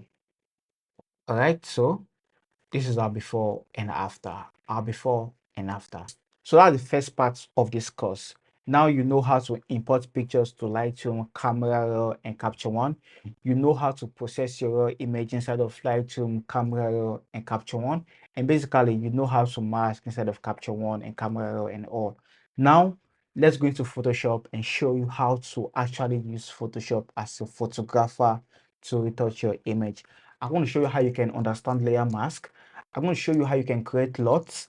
I'm going to show you how you can retouch your image. I'm going to show you how each tools work inside of Photoshop. And before we continue, if you've learned anything from this video so far, make sure you give it a like and also share this video to someone who you think might learn something from this video. Let me put on my glass so we can continue.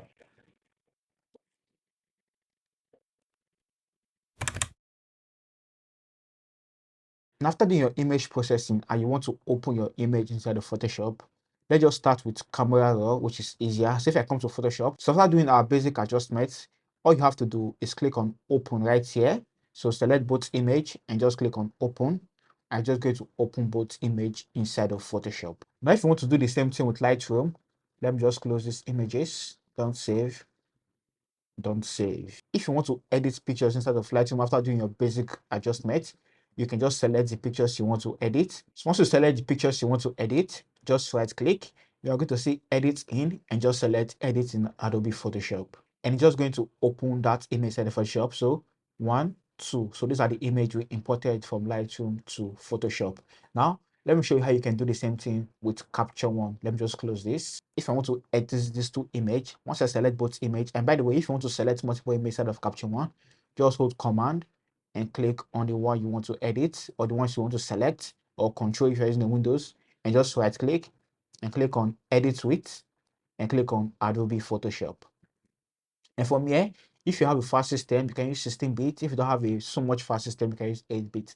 Now, what is the difference between 8-bit and 16-bit image? Now, if you use 16-bit image, it keeps most of the colors. So if you are playing with colors, you still get the colors you have. But with 8-bit, the colors are kind of limited, but it's not that obvious.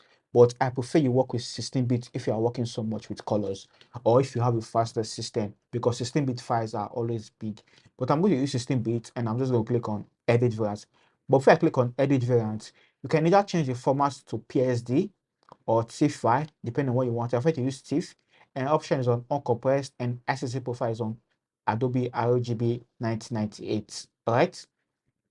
From here, just leave the settings as default and just click on Edit Variant. And after doing that, our image is just going to open inside of Photoshop. So this is the first image and the second image. And if I come back to my Capture One, you can see we now have two TIFF files right here. So these are the images we open inside of Photoshop.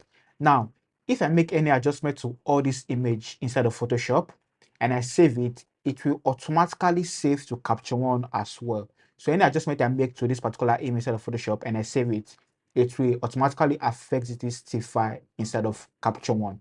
I'm going to show you that at the end of the video after we finish doing our adjustment. All right, so let's go back to Photoshop. Now I'm just going to reset my Photoshop to default. So I'm going to come to my workspace and just change it to default or reset workspace. What is reset? Okay, I think I'm going to set it to this essential default so we can just start from scratch. Okay, all right, so this might be the default screen of Photoshop. All right, now looking at Photoshop interface, I know it's really complicated. It can be intimidating, but you don't really need to be confused about Photoshop interface, because there are a lot of things you can do with Photoshop. A graphics designer uses Photoshop differently from the way a photographer would use Photoshop. That's why I'm going to be explaining and showing you the tools you are going to be needing as a photographer to get an amazing image inside of Photoshop. Now, the whole tools right here are not what you need. I'm going to be pointing out the useful tool that you can be using and also how to customize your Photoshop as a photographer. So don't let Photoshop interface intimidate you, or don't allow the tools intimidate you, because after watching this video, you are really going to understand how Photoshop actually works. I'm also going to be explaining the mundane things, the simplest thing for you to understand. Let's start with customization. All right, so you can see I just reset my Photoshop interface to default, and if you want to reset yours, click on Windows, click on Workspace, and just click on this default essential. Now once you reset your Photoshop to default, we just want to customize this right now for photography. So what you're going to do, click on Windows again, click on Workspace, and just click on Photography right here. Once you click on Photography, you are going to get something like this. Now after you reset it, up here you can select the image you want to edit. If you want to edit this first image, click on it. If you want to edit second image, click on it. So depending on the image you want to edit, right? Now, the most important thing you should know inside of Photoshop is the layers, right? So layers right here is where all your adjustment is going to be.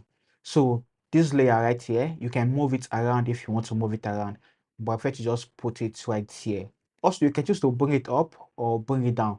And if you can't find your layer, any tools you can't find, just click on Windows and just click on Layers right here. And it's going to open your layers for you. So click on Windows, click on Layers, and your layers is going to turn on.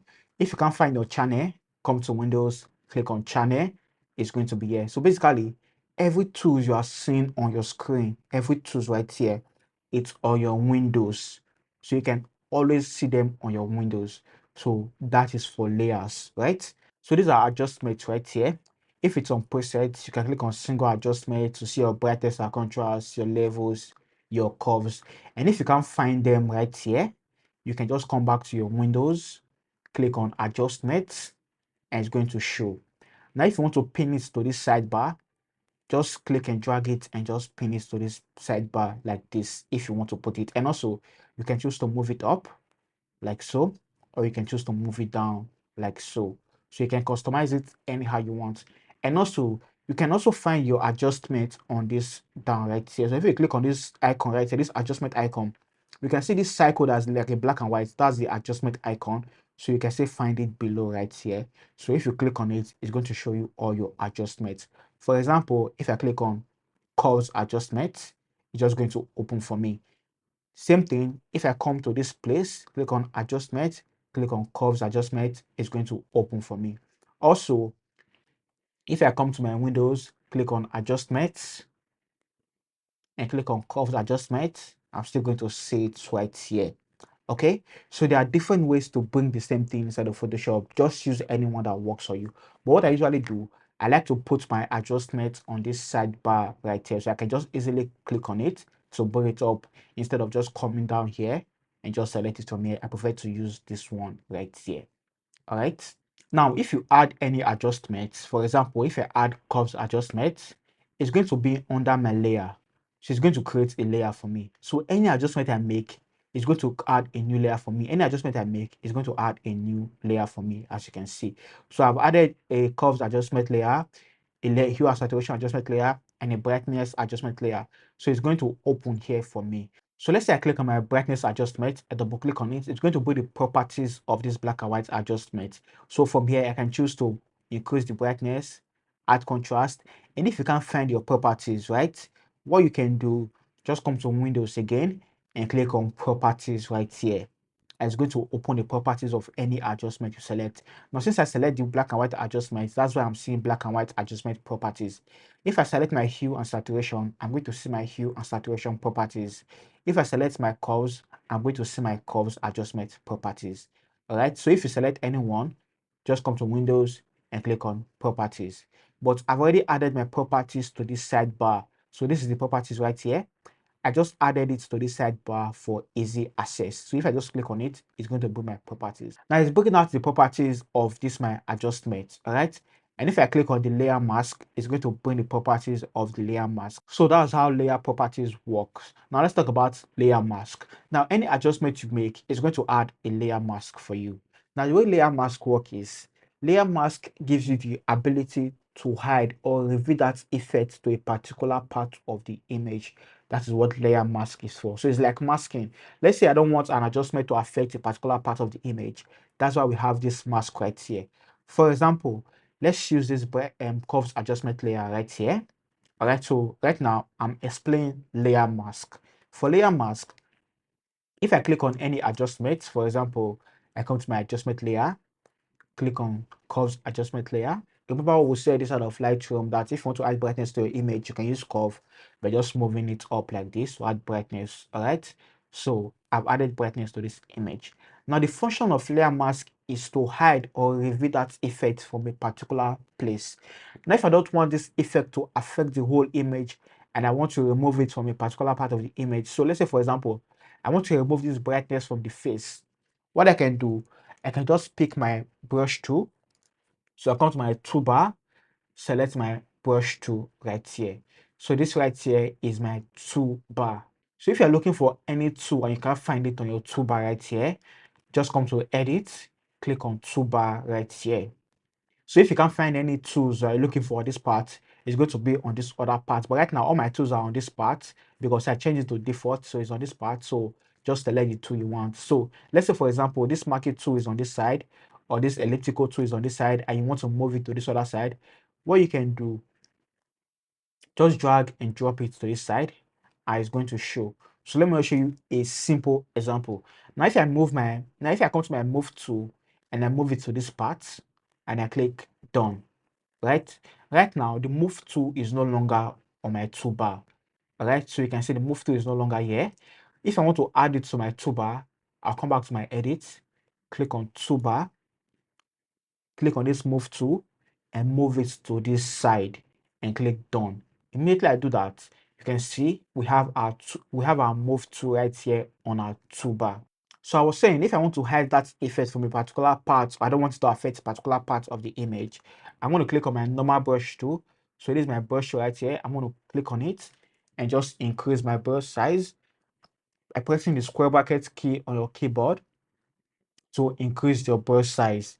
Now, if I do anything right now, it's not going to hide that effect from that for any particular place. Why? Because this place right here is on white. All right, so this our foreground is on white, our foreground color is on white, and our layer mask is on white. So nothing is going to happen. It's as if we are painting the same colors, right? So if I want to remove that effect from a particular place, all I have to do is switch to a black brush. So instead of using a white foreground, I'm going to switch to black and just paint. Once I paint now, you can see I'm removing that effect from that particular place. I'm going to remove it from the face. All right, so it's not affecting the face anymore, it's affecting only the body. So see the before and the after. Then if I want to bring back that brightness, or I want that brightness now to affect the face, what I'm going to do, I want to switch back to a white brush and just paint on the face, and it's going to affect the face. Now immediately I do that, if you look at the layer mask right here, you can see where I paint black right here on the layer mask, you can see those parts are black. All right, so it means I've hide that effect from that particular place. So black is to hide while white is to reveal. If I want to reveal, I'll switch back to white and just paint to reveal. And the reason why it's smooth like this is because I'm using a soft round brush. Now if you're using a hard brush, so let's say you have something like this and you try to remove it and you're getting this harsh line, it's because you're using a hard brush. So just click on your brush settings right here and just change it to soft round brush. Once you change it to soft round brush, and you just paint, the effect is going to be smooth and you're not going to have those harsh lines. Now, what if I want to apply this brightness to a particular area? I don't want it to affect the whole area. What I'm going to do, let's say I make another brightness adjustment layer. Let's just come to adjustment again, click on curves adjustment layer, just take it up. And I want this brightness not to affect the whole area. I just want it to affect specific parts of the image. What I'm going to do, I'm just going to invert this layer mask by pressing on Command I or Control I to invert the layer mask. Once I invert it, you can see right now it's on black. It means I've hide that brightness from the whole image, right? Now, if I switch to a white brush and I paint on a specific place where I want to reveal that brightness, it's going to affect only that particular place. Now, if you look at the layer mask, you can see where I paint white is where it's affecting on the layer mask, as you can see. I'll switch back to a white. While if I want to hide it or remove it, I'll switch back to a black brush and just paint. I'm going to remove any adjustment I make from that particular place like that. So that's how layer mask work. So black is to hide while white is to reveal. Let's do another example. So if I come to my adjustment layer again, and by the way, if you can't find the adjustment, come to Windows, click on adjustment. It's going to open your adjustment for you. Right? So let's try hue and saturation adjustment or black and white adjustment. So if I click on my black and white adjustment, or let's try hue and saturation for a better understanding.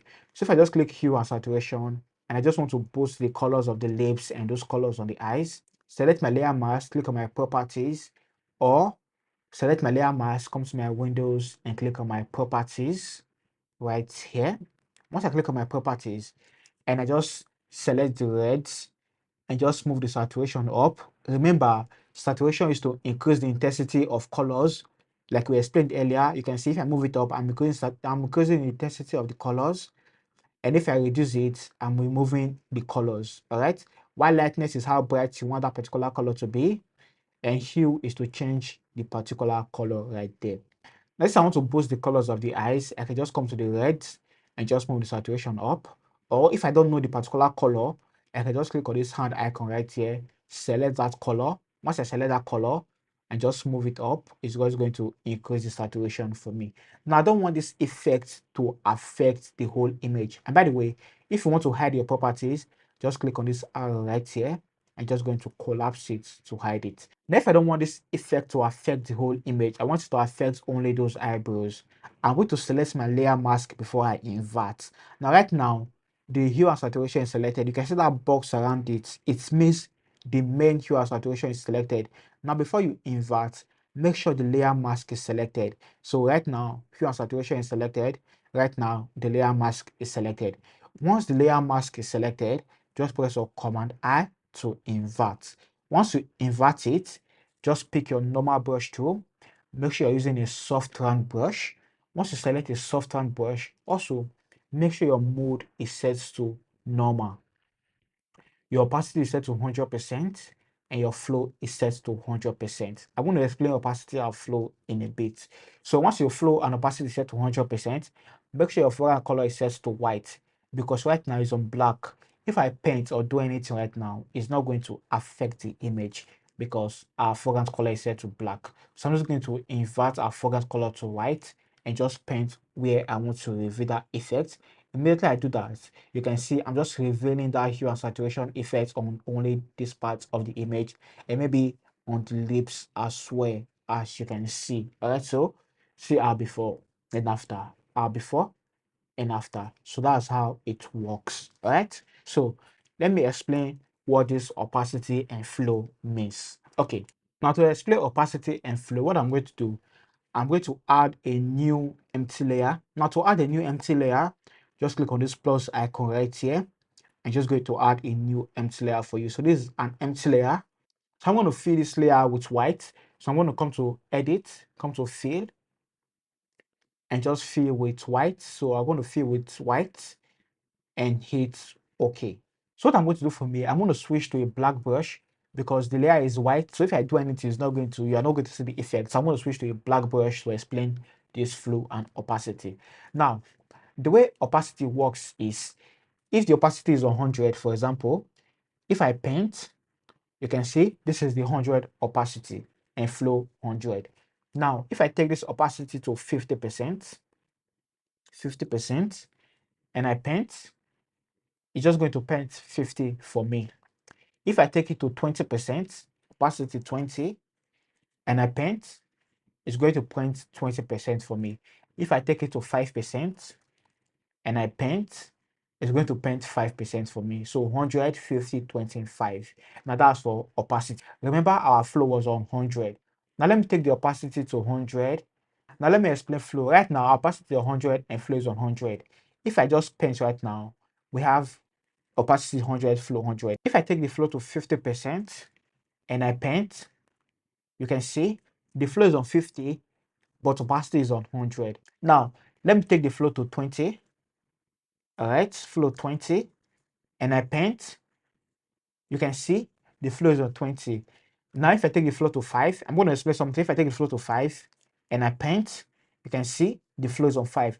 Now, the difference between opacity and flow is if I continue painting this 5%, if I paint 5%, paint 5 times 100, it's going to give me a flow of 100, as you can see. It's going to give me a flow of 100 if I keep painting. If I take the flow to 50, if I take the flow to 50, I will have to paint twice to get 100. If I paint once, paint twice. So this is 100. So if I take the flow to 1, I will have to gradually paint 100 times to get opacity of 100. So it's just going to gradually paint until I get to 100 before it's going to give me 100 opacity. So that is when between flow and opacity. All right. So I hope you understand that. So if you want to gradually, let me just delete what I did.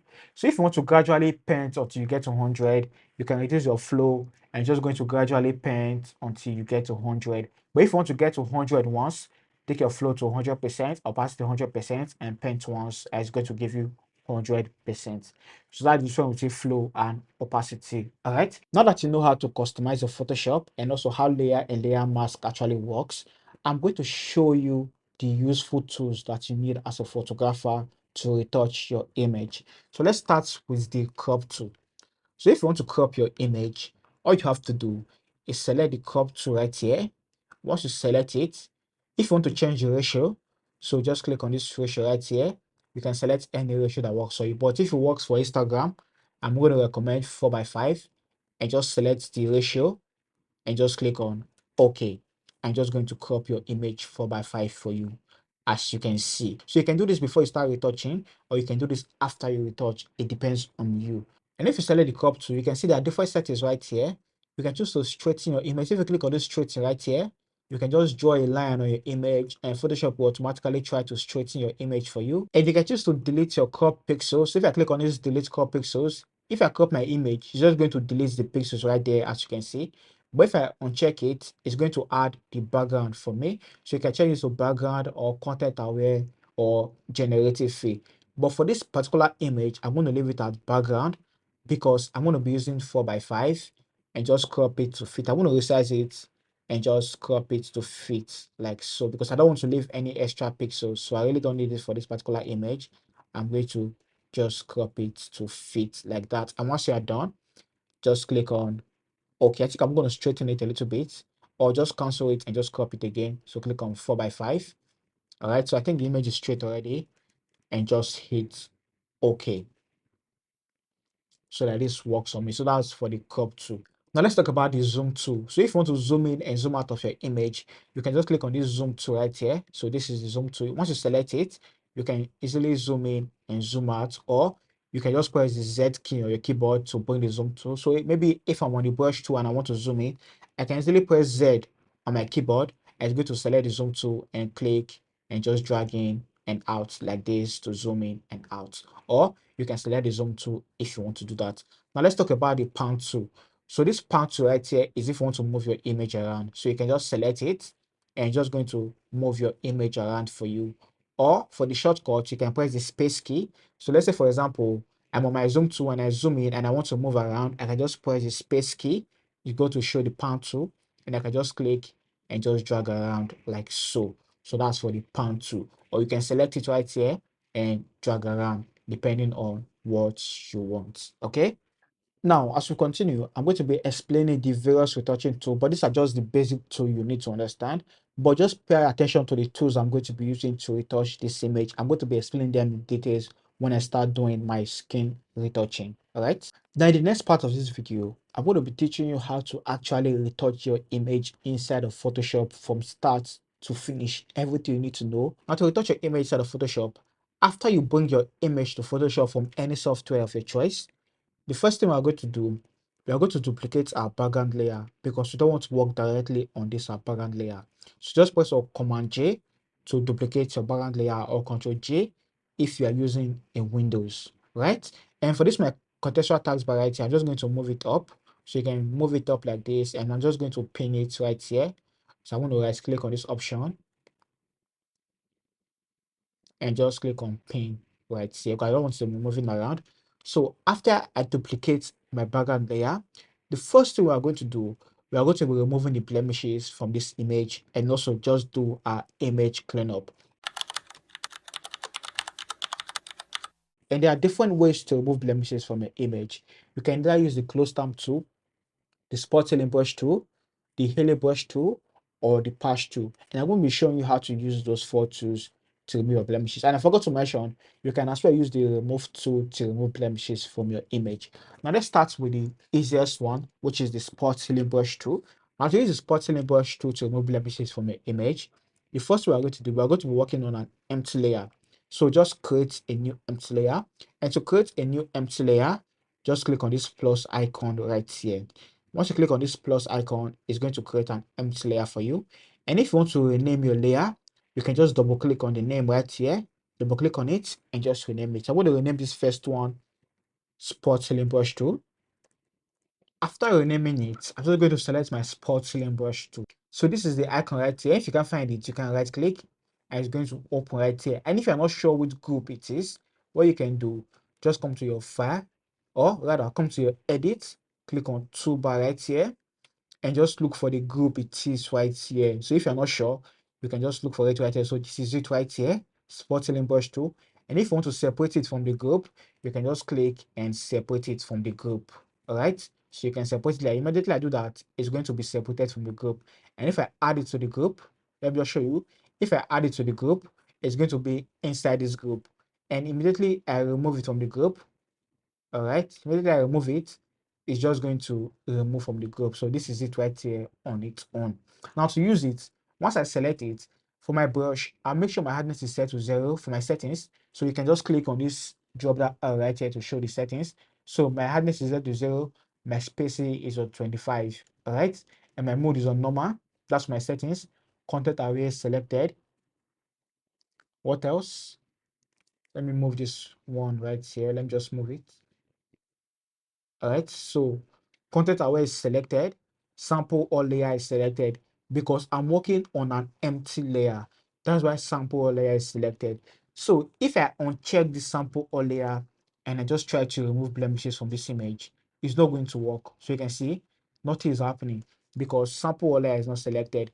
But if I was working directly on this layer 1, which is not an empty layer, and I just try to remove blemishes from this image, it's going to work. You can see the blemishes are gone before and after. So I'm going to undo that. Okay. And to undo, you can just press your Command Z to undo. So Command Z to undo. Or you can click on your history right here to undo. So anything you do right now, you can just click on history to undo it. And if you can't find your history right here, like I said, come to your Windows and you are going to see everything you are looking for right here. So this is history. If I click on history, it's just going to open up the history. And you can pin it anywhere you want to pin it. So this is the history right here. If I want to pin it to this toolbar, I can move it to this side and just pin it like this. But I'm going to put it up here. So I'm going to put it up here like so. So this is my history right here. So you can either undo. So if I want to redo, I can just click on this history to redo like so. But if I want to undo, I can just press your Command Z to undo everything I've done. All right, now since I'm going to be working on this empty layer, I'll make sure my sample layer is selected. And once I sample all layer, if I try to move my blemishes right now, it's going to work because sample layer is selected right now. And to use the spot healing brush tool, all you have to do is just press on any blemishes you want to remove, and it will automatically remove the blemishes for you, as you can see.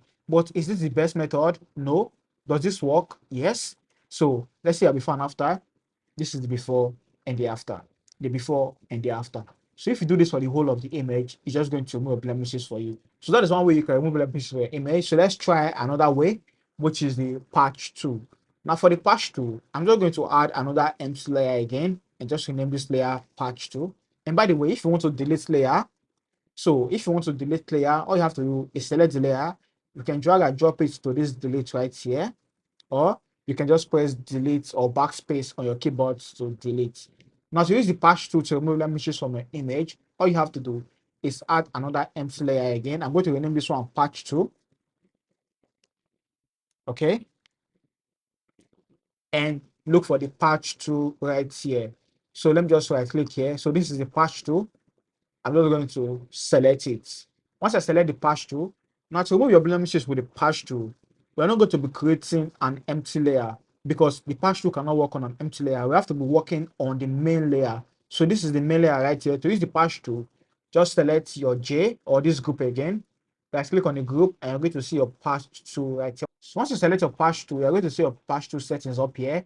So for the patch, make sure this first one is selected. Also, for the patch, make sure it's on normal. Make sure source is selected, uncheck transparent, and for a diffuse, make sure it's on 5. So this is the default settings for me. So if I just zoom in, I want to use the patch tool. All I have to do is to just circle around the blemishes I want to remove. And once I circle, all I have to do is move it. Immediately I move it, I'm going to move it to a good place. So circle and move. Circle and move. So let's do an obvious place. Circle and move for the patch tool. So this is the before and the after. The before and the after. So you can use the patch tool to remove blemishes for your image this way. So just circle around it and just move, circle around it and move, circle around it and move. So maybe use the spot healing brush tool and it's not giving you what you want. You can switch to the patch tool and try the patch tool and see if it gives you what you want. So that's how this patch tool works, but you have to be working on the main layer. All right, so let me just delete this main layer and create another empty layer. Now let's move on to this healing brush tool. Now the healing brush tool is similar to the spot healing brush tool, but instead of doing it automatically, you have to sample manually before that can work. Now let me show you the way the healing brush tool works. For the healing brush tool, you can work directly on this layer, but I'm going to be creating a new empty layer and just rename it to healing brush tool. So after renaming it, I'm going to right click again and just select the healing brush tool right here. Now once I select it, for the settings, I'll make sure my hardness is set to 0. All right. For my mode, I want to make sure my mode is on normal and sample is selected. Use legacy is on check.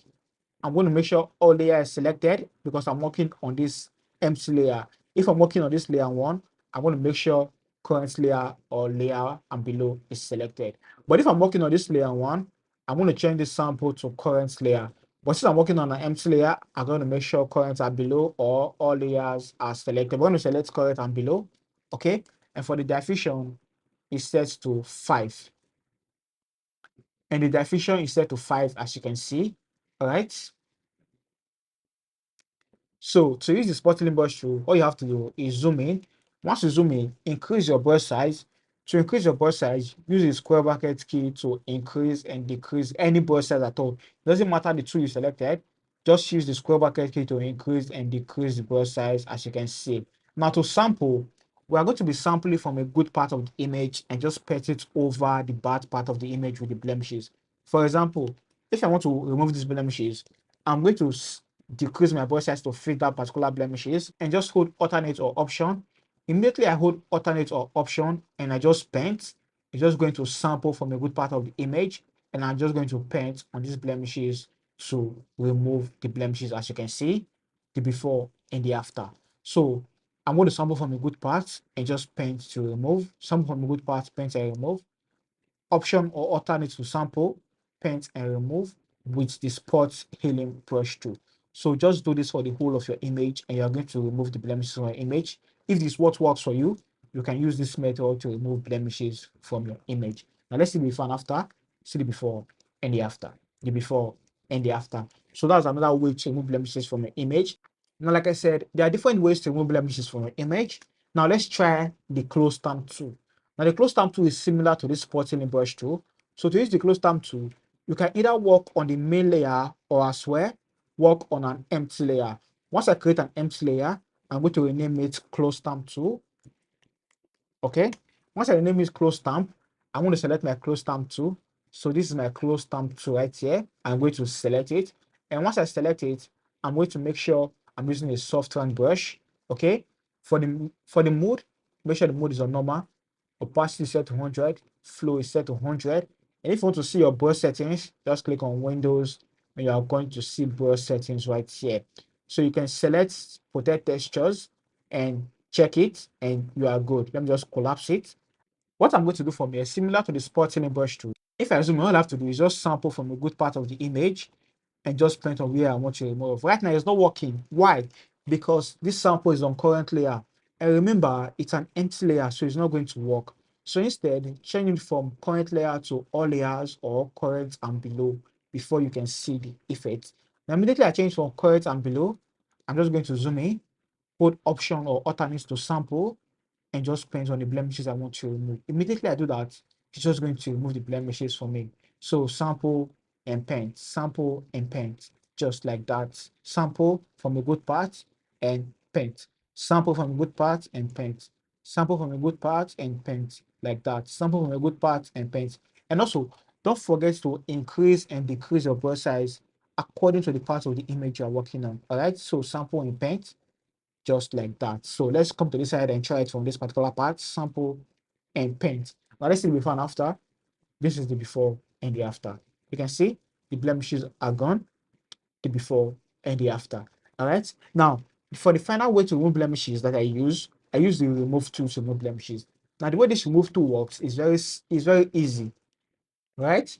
You can either work on the layer or, like I said earlier, you can create an empty layer. So if I create a new empty layer, I can just rename this one to remove tool. Once I rename it to remove tool, I'm going to come to my toolbar and look for my remove tool right here. So this is my remove tool. So this is my spotting brush rather.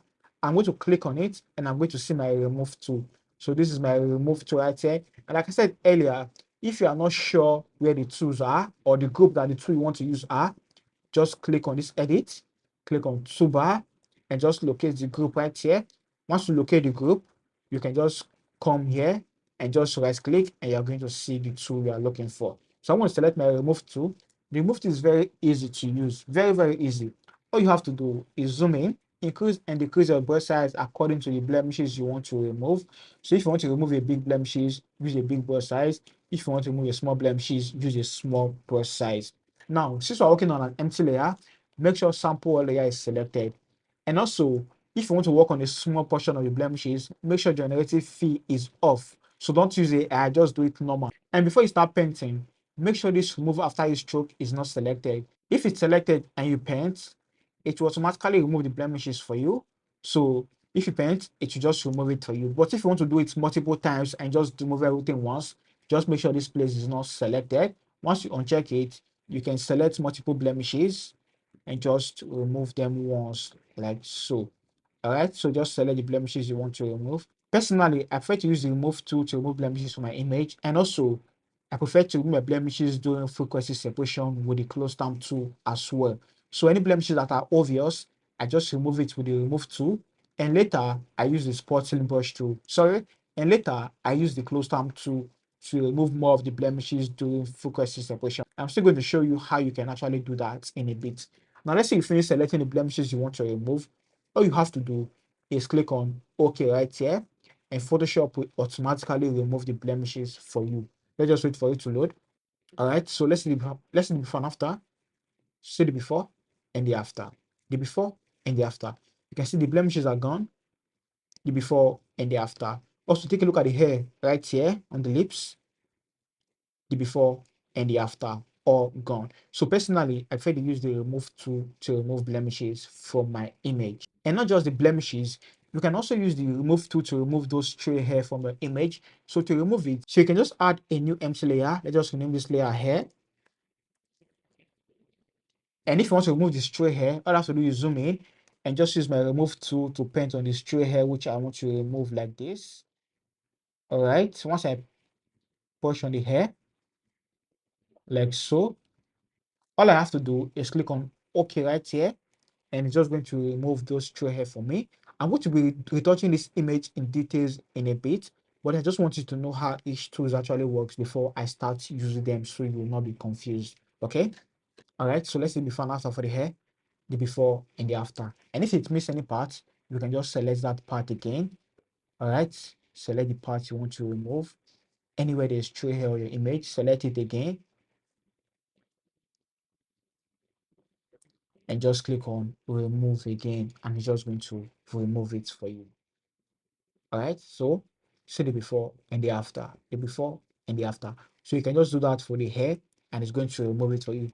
All right, now that you know the various tools that you can use to clean up your image, let's start cleaning this image. So the first thing I'm going to do, I'm going to duplicate my background layer, pressing on Command J.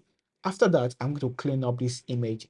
And to clean up this image, I may removing the stray hair and removing the blemishes. So to do that, I'm just going to use the remove tool. So I'm going to add a new empty layer. Just rename this one blemishes, because this one is for the face, blemishes. Then pick my remove tool. Just sample the blemishes I want to remove, the obvious one, because I'm still going to be using the close term tool during frequency separation to remove more of the blemishes. Because during frequency separation, it's easier to remove blemishes that way because you're working directly on the textures instead of colors and textures. But I'm going to use the remove tool to remove the obvious blemishes. All right, so I think like this works for me. I'm going to remove this hair right here, remove this one, just remove the obvious blemishes, the ones you can see. All right, also this one right here, maybe this one right here. I think those are actually the obvious blemishes I'm seeing on this image. The rest are very minor, so I'm going to be removing them with close term tool during frequency separation because I don't want it to affect the skin. I really want to be careful. So I'm going to click on OK right now. All right, so see the before and the after, the before and the after. Now, next I'm going to do, I'm just going to fix those stray hair and just make it look good even more. So what I'm going to do, I'm going to add another empty layer and just rename this layer hair. So after renaming it, I'm just going to remove those stray hair from this image, pick my remove tool again, and just paint on any obvious stray hair I'm seeing on the image just to remove them like so. So this one right here, just like this. So any part of the hair I want to remove, I'm just going to make a selection. So I'll come to this part and add this part to the selection.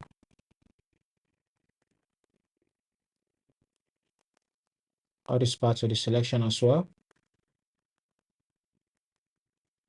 Also, some part of the stray hair right here. Maybe the one on the face as well. This one right here. This one right here. So just make a selection of where you want to remove from the stray hair. And once you are done, just click on OK. All right, so let's see our before and after. These are before and after. Look at this part. Take a look at this part. Our before and after. So let's move down to the hands. The before and after. Our before and after. You can see those two are no longer there. Also, take a look at the face, the before and the after. So what I'm going to do from here, I'm still going to remove more of the stray hair. So I'm going to create another empty layer again and just rename it hair 2. All right, and like I said earlier, I'm just still going to make a selection of where I think those stray hair are still remaining. So just take your time to do this process. You don't really have to rush this process, especially when you're doing your image cleanup. Just take your time to clean up your image. So anyway, I'm still seeing stray hair. I'm just going to remove it like so. So these ones are the obvious stray hair. That's why I'm removing them. So the ones that are not that obvious, I'm just going to leave them. All right, so think like this actually works for me. Okay, so let's come to this other part. I think I'm going to remove the shiny part right here. I think it's distracting. Okay, yeah, I'm good. So like this works, and I'm just going to let's see, remove some parts right here. Okay, I'm good. So I'm going to click on okay. So let's just wait for it to finish loading. All right, it has finished loading. See the before and the after. So let's move on to this side. Let's see our before and after. It's looking so much better. Now the next thing I'm going to do, I'm just going to face the frontal. So this part of the frontal looks really good, but this part right here, I don't like the way it is. So I'm going to fix it. And to fix it, I'm just going to pick my selection brush tool. So this is my selection brush tool right here. I'm going to select it. So what I'm going to do, I'm just going to select where I want to fix, like so. So these are the parts I want to fix. I'm just going to select it. So after selecting it, all I have to do from here is just come to this generative fill. And if you can't find your generative fill, click on your windows and you're going to see contextual tags bar right here. It should be around here. Contextual tags bar, where are you? Okay, right here. You're going to see contextual tags bar right here. Once you select it, you're going to see your contextual tags bar. So after making your selection, all you have to do is click on generative fill and click on generate. And just going to fill that particular place for you with generative fill and just going to fix it. All right, it has finished loading. So we have two options. This is the first option, the second option, and the third option. So first option, second option, and third option. I think the second option works for me, so I'm going to go with the second option. Let's see our before and after. These are before and after. Our before and after. So that's how I'm going to fix this frontal right here. So let me just group everything we've done so far so you can see our before and after. All right, so take a look at the image, see the before and the after, the before and the after. So I think I missed this hair right here. So I'm just going to fix it. To fix it, remember, add a new empty layer, pick your remove tool. You can also use the spotting brush tool, but I prefer to use the remove tool because I think this is giving me a better result. So I'm going to usually use the remove tool to just paint on this hair right here and just paint on this one and just to remove it. All right, so let's see before and after, the before and the after, the before and the after. I think it missed some right here, so I'm going to select this part that it missed and just add it to the selection and click on remove again. All right, so let's say before and after, before and after. So much better right now. Now in this next part, I want to show you how to smooth skin using frequency separation. So everything you need to know about frequency separation, I'm going to be teaching you in this section. Now if you don't know what frequency separation is when you separate the textures from the colors so you can work on them separately or individually. And I'm going to be showing you how to create frequency separation from scratch so you can know how to do it. So let's start from there. So to create a focus separation, I first of all create a stamp visible layer or a visible layer. Now, what is a visible layer? Visible layer is if I want to merge all the adjustments I've made under this post and I just want to put them on a new layer. So to create a stamp visible layer, I'm going to press or Command Option Shift E or Control Shift Alternate E to create a stamp visible layer. So if I turn off all the layer below this new layer I just created, if I turn it off, and by the way, if you want to turn a layer off, just click on this eye icon right here to turn a layer off. So if I turn it off, you can see we still have the image, you still have all our edits because I created a stamp visible layer. But immediately I turn off this new layer, you can see our edits are gone. And if I turn on my edits group, our edits are back. But because I've already created the stamp visible layer, if I just turn on this stamp visible layer, it's going to bring my edits. So even if I decide to delete this group right now, I'm still going to have all my edits, but I'll not advise you to do that. So I'm just going to group it and create a stamp visible like that. Okay. Now to create a focus separation, after creating a stamp visible layer, we are going to duplicate this layer by pressing on Command J, or you can just drag the layer you want to duplicate and just add it to this plus icon. I'm just going to make a copy of that layer. Now that we have two layers, I'm going to rename this layer low frequency and rename this layer above high frequency or texture. So our low frequency is going to contain the colors of our image, while our high frequency is going to contain the textures of our image. Now, after renaming this, the first thing I'm going to do, I'm just going to subtract the textures from the color. And to do that, with my low frequency layer selected, I'm going to hide this my high texture layer by clicking on this eye icon right here. Once I click on it, I've hide this my high texture layer. So with my low frequency layer selected, I'm going to come to filter, I'm going to come to blur, and I'm going to click on Gaussian blur right here. Now from here, I'm just going to set a radius of about 10 for this particular image, or let's use 9. Now the blur radius, or let's use 9. Let's just use 10.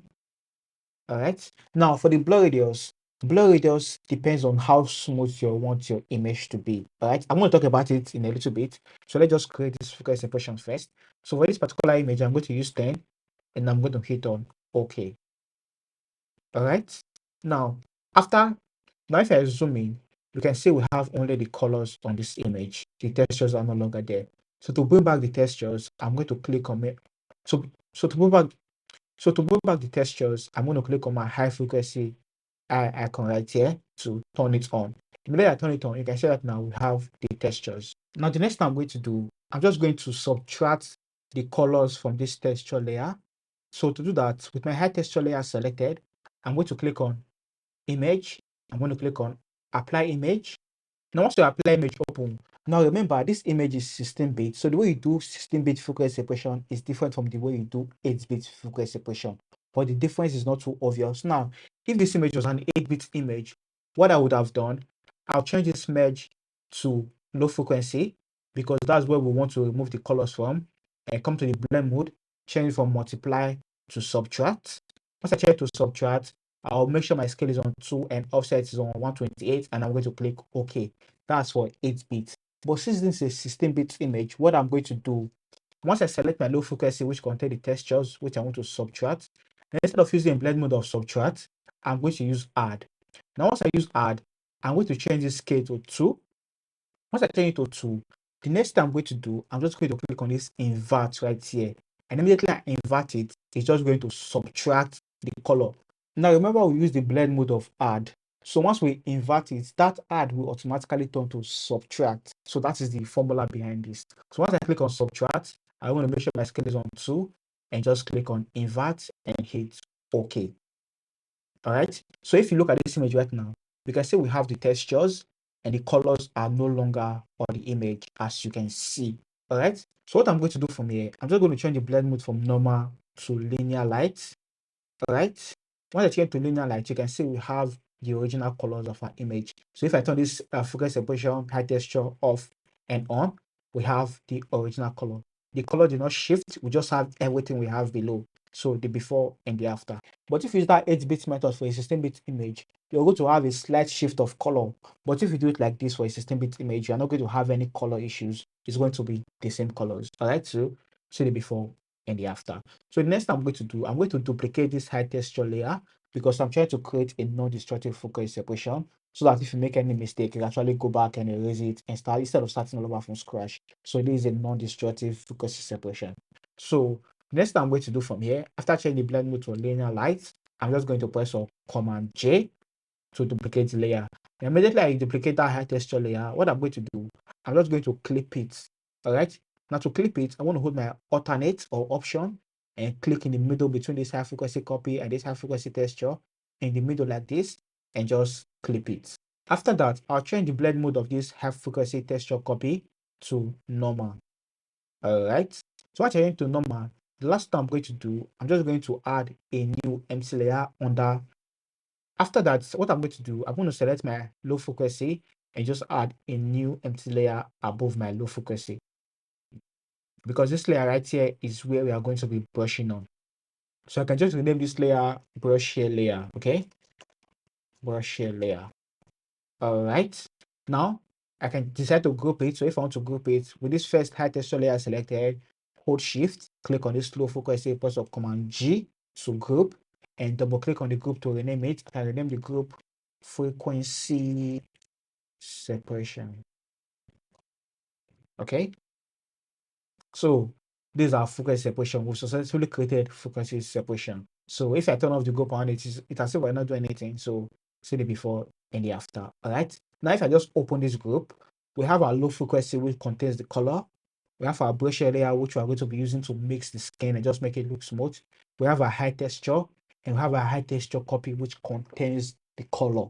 Now what I'm going to do next, if I still want to remove blemishes from my image, I'm going to be working on the high frequency or texture layer because that is the layer that contains our texture.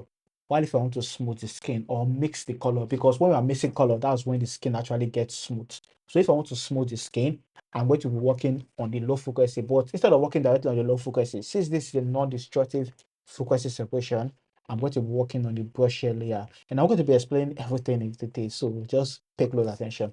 So let's say you've done a little bit of blemishes removal at the beginning, but you are still seeing some blemishes on the image. If you want to remove it, this is how you can do it. So to remove your blemishes with frequency separation, make sure your high frequency texture layer is selected. That is the first one, the high frequency texture copy layer rather. Make sure it's selected. Once you select it, pick your close stamp tool. We're going to be using close stamp tool for this one. Pick your close stamp tool. Once you select your close stamp tool, make sure your mode is set to normal, opacity is set to 100, flow is set to 100. Remember, our opacity and flow, we explained it at the beginning of this course. All right. So make sure your flow is set to 100, opacity is set to 100, align is selected. Change this current and below to current layer, because if it's on current and below, and I try to remove blemishes from this image, for example, it's going to leave those harsh patches, as you can see. If it's on all layers and you try to remove blemishes, it's still going to leave that patches. Instead, change from all layer or from current and below to current layer. All right. Now, once you do that, if you want to remove blemishes from your image, just zoom in, pick your close stamp tool, like I said earlier.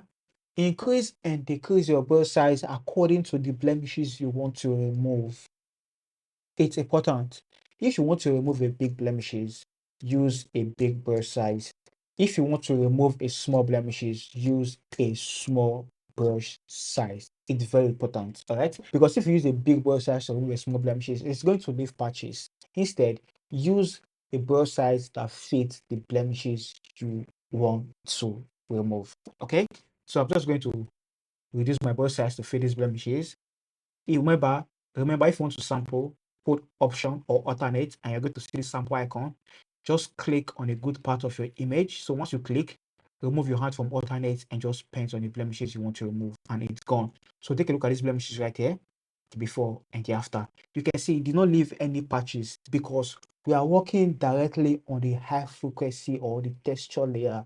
So that is why I prefer to remove blemishes with frequency separation, because by then we've successfully separated the texture. So everything I'm doing right now is affecting the texture layer, is not affecting the color layer. So what would I advise you to do? Once you remove the obvious blemishes, like the big blemishes from the beginning, leave those small blemishes for frequency separation. So use your frequency separation to remove those small patches or those small blemishes. That is what I advise, because that is what I do. All right. So I'm just going to do that for the whole of this image right now. For example, take a look at this blemishes right here. If I want to remove it, I don't want you to zoom all the way in like this. I'm just showing you something. So just zoom in at a decent portion. Somewhere around here works for me. So you can see this black blemishes right here. I'm just going to hold option, sample, and paint. It's gone. Before, after. It did not leave any patches. See? The before and the after. I really like to remove blemishes with frequency separation. So sample and paint. Let me remove my glass so I can see what I'm doing very well. So sample and paint, sample and paint, sample and paint, just like that. So you can see this line right here, this black line. I'm just going to sample and paint. And also, please don't forget to increase and decrease your brush size according to the parts of the blemishes you are working on. It's very important. Please always increase and decrease your brush size. It's very important, right? So I don't want to remove those blemishes that look like textures, because I don't want this image to be flat. So just be careful so you don't go overboard. Just remove those obvious blemishes. So I'm going to come to this part. I think I'm seeing some blemishes right here. So I'm just going to paint, all right? Brush. So removing blemishes from the image is very important. I think for me is the most important part of retouching, removing blemishes. So spend more time removing blemishes, all right? So you're going to see what I mean right now. If I want to brush this image, it's going to take me less time to brush this image compared to the time I use to remove blemishes from the image, okay? So just take your time to remove blemishes from the image. So I'm going to do that right now. I'm not going to be fast forwarding this video. I just want you to see it in real time how it actually works. Okay, so just be patient. But if you want to skip it, you can just forward this part yourself if you want to skip it. But I'm not going to be doing that. Just want you to see how it is for real time. Okay, so I'm gonna brush on this part as well. Also, you can see those hair on the forehead. I'm just going to brush a little bit. You just try to remove those obvious hair, as you can see. So take your time to do this. You don't really need to rush this process. Honestly, this is the most important part of retouching. Just take your time to remove them from your image. Okay. See the before and after. I'm trying to remove those hair that are really obvious. Okay. So just remove them like so. Okay. All right. So let's see the before and the after. The before and the after is looking a lot better right now. And I'm going to tell you for a fact, retouching is boring, especially if you've done it for a very long time, because it's like you're repeating yourself over and over and over again. It's really boring. That's why I'm happy we have AI. AI makes the work faster and less boring. But if you don't have access to AI, just ready to get bored because retouching is really boring, especially if you are doing it for a very long time or if you've done it for a very long time. All right. So I'm just going to continue removing blemishes from this image. Obvious blemishes, remember, obvious blemishes. We don't want to remove textures thinking it's blemishes. Okay. So I'm going to remove this one right here, remove this line right here, remove these blemishes right here. So if I miss any blemishes, just let me know. And if you are working on your own, just make sure to take the time to remove the blemishes. And remember, I'm going to be sharing this raw file, and the link will be in the description below of this video, so you can actually follow along. Okay. And also, if you want to upload this image, this raw file belongs to Tony Photographer. Please tag him. This is his handle on the screen right here. This is his image. Upload and tag him. He is the owner of the image, not me. I think I'm done with the blemishes. Let's see. Okay, maybe this shine on the lips a little bit. We're good. I think I like it like this. Let's look at the body. I think I'm gonna fix that with the mixer brush tool. This image looks good already, honestly. Maybe I want to fix this part of the hair like this. Okay. Wow. I think this is looking good already. So like I said earlier, if you can just take your time to remove blemishes from your image is going to look good. Even before you smooth the image, it's going to look good. Honestly, I'm not sure if you're going to lie. Just take your time to remove blemishes from your image. But the only downside is removing blemishes takes a lot of time. Like it takes a whole lot of time. So just be patient. Get a coffee if you are doing it. But if you're on a deadline, I don't know. It's up to you. But I advise you take your time to retouch because the more time you give to retouching, the better your result actually is. That's why you see the image I post on my Instagram. I don't really post a lot of images on Instagram because I actually take my time to edit them before I post them. Also, this is just a quick tip. If you're a photographer, only post your best work. Not all pictures are good for Instagram because Instagram right now is a portfolio. Forget about website and all that. What people see first is your Instagram. So make sure your best work is what you upload on Instagram. Just a quick tip, all right? So I'm just going to continue removing blemishes for this image. Okay, I'm good. I'm good. I'm good. All right, so I'm good. I think maybe a little bit here. That is works for me actually. Let's see the before and after. So the before and the after. So that is how you can use full curve separation to remove blemishes from your image without affecting the color, just working on the textures. Now let's smooth out this image. It's very easy. Like it's not that complicated. I'm going to tell you the rules, something you should take note of when you want to smooth your image without actually changing the face of your image or making it look too smooth or too soft. I mentioned earlier that I'm going to tell you about Gaussian blur radius. Now for Gaussian blur radius, the amount of Gaussian blur radius you use depend on how smooth you want your image to be. All right. Now, for an image like this, headshot like this image and this particular image right here, I use between 8 to 25, depending on how much texture we have on the image. Now, this image right here, it has a lot of textures. So remember, I used 10 for this particular one. So for this one, I might decide to use 8 or 9 because this image has more textures compared to this image right here. Although this one has textures, but the textures of this image, you can see the shine on the face and everything. It makes it look as if this image has a lot of textures compared to this. So the amount of texture present on your image depends on the kind of frequency separation blur radius you used. Like I said earlier, like you can test it, you can try to use 8, but I don't know, I guess you go below 8, because if you go below 8, your image it's going to look good, but I feel it's going to look too smooth. So I prefer you use at least 8 and above. All right, so you can experiment with 8, experiment with 9, and just see what works for you. Now remember, I use 10 for this my particular image. And if I brush with 10 and it's not smooth enough, I can go back and do another frequency separation and reduce the blur radius. If it's too smooth, I can delete the frequency separation and do another one and use a high blur radius. All right. Now what about portrait image like this? Now for portrait image like this, I use between 4 to 7. For a portrait image like this, 4 to 7 works for me. But for full body image, I use between 2 to 5. 2 to 5 for a full body image like this. That's what I use. So you can use 2, you can use 3, you can use 4, but I don't go above 5. So you can just experiment with it. What I advise you do, right? Since you are touching this particular headshot right here, try it with a frequency separation blur radius of 7. Brush with it and see what you get. Then do another version, but with a focus separation blur radius of 8. See what you get.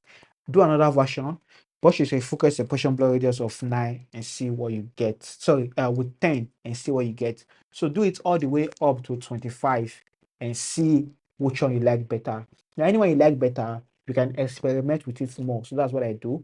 So I think 10 is going to work on me for this image, honestly. But if it doesn't work on me, I'm going to go lower or go higher. So it's trial and error.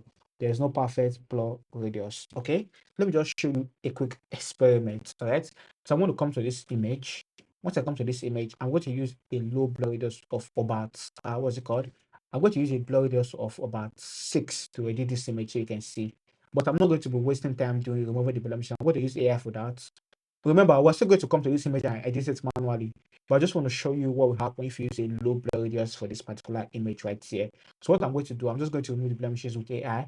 I'm going to come to my retouch for me, click on heal just to remove the blemishes. Now I don't need to worry about this one. I'm not asking you to buy it. Don't buy it. I just want to use it to remove my blemishes. This is not part of the video. Don't buy it. Don't buy it. So it has finished loading. It's just going to remove the blemishes for us. So I'm going to click on apply. So you can see, look at the image, see the before and the after, the before and the after. So instead of spending time removing blemishes, you can actually use AI to do it for you. That is what I use. But if you don't have AI, do it manually with the method I taught you. Okay, no pressure. All right. So after removing the blemishes, I'm going to come to my action. I'm going to show you how to create action. All right. So I'm going to click on focus separation system bit and just use 6 for this image and hit OK. Let's see what happens. I'm going to show you how to do it in details on this picture right here. But I just quickly want to do a quick demonstration so you can see what I mean. So I'm going to hide my high texture layer, pick my mixer brush tool. Or I just want mixer brush tool. Brush tool. Mixer brush tool right here. Okay. So I'll make sure my settings correct. I'm going to tell you my settings. Don't worry, just patient, calm down, patient. So I'm just going to brush on the highlight separately. Just so let me just do a quick walk so you can see how smooth this image is going to be. Since I use a low blur radius of about 6. 6 is too low. It's too low actually. It's low. This image is going to look really plastic. Okay. So I really don't spend much time brushing my image. I'm not even going to lie. Once I take my time to remove blemishes from my image, that I've done like 70% of the retouching for just by removing blemishes. Then the remaining 30% I just use to do touch up and all that. So brushing doesn't done. I don't really spend much time when brushing my image. It's not as if I'm an expert, but I've done it over time. And like I said, if you've done something over and over again, it gets boring. So it's boring to me. So I'm just quickly going to brush through it so you can see what I'm trying to say. Please make sure you're following along. That's why I share this raw file for you to follow along. This is a complete retouching course. At least if you finish watching this course, you should at least get a decent idea of how retouching works. At least I'm not saying you are going to get it once, but if you keep practicing over and over again, you should be better than what you are doing previously, honestly. All right, so okay, you can see how smooth it is and how flat it is. The before and the after. The before and the after. You can see before and after. Now what I'm going to do, I'm just going to let me just go to my history and create a snapshot of this. Create a snapshot of this. How do I create a snapshot? How do we create a snapshot right here? I think it's like this. Okay. This should be a snapshot. Okay, let me see if it will work. Delete. Is there a snapshot? No, no, no. How do I create a snapshot? How do I do this? Snapshots. How do you create a snapshot? I don't know. I don't know. So what I'm trying to do, I just want to save this focus separation and do another one so we can see the before and after. Okay, I'm going to check that later. So if you know how to create a snapshot, let me do the comment section. So basically, what I'm going to do, I'm just going to maybe hide this frequency separation. I'm going to hide it and create a stamp visible layer on top of it by pressing on Command Shift I. Once I create a stamp visible layer, Command Shift I. Okay, it does not work. Okay. Let me check if I can create another frequency separation on top of it. Okay, I can create another one on top of it. Okay. Let's try this. So if I turn off this one and I turn on this one, okay, it will work. Okay. Let's since I don't know how to create a snapshot, let's try this. So what I'm going to do, I'll first of all turn off this focus separation that is too smooth. I'm going to turn it off, then create another focus separation above it. And this time I'm going to use the radius of 10 so we can see the difference. So let's use 10 and hit OK. So I'm going to select my brush layer, pick my mixer brush tool, turn off my high texture, and this time I'm just going to brush so you can see the difference between 10 and 6. Right? So I'm just going to paint like this. So with this one, we're still going to be having textures on the image, and also the image is still going to look smooth. Okay, so I'm just going to be fast about it. And if you are brushing, I'm going to be explaining it in details. Don't worry. I have not started teaching you how to mix color with Mr. Brush 2. I just want to explain the effect of Gaussian blur radius. That is what I'm explaining right now. Okay. So I'm just quickly going to brush this image. Sorry for the awkward silence. So let me just paint on the image so you can see what I'm talking about. Let me just quickly consider. Okay, I think like this works. Let's see the before and after. Okay, now take a look at this one. See the before and the after, and take a look at the other one. Let me just turn off this group. See the before and the after. All right, so see the before and the after. Take a look at the other one. See the before and the after. You can see how smooth this one is compared to this one.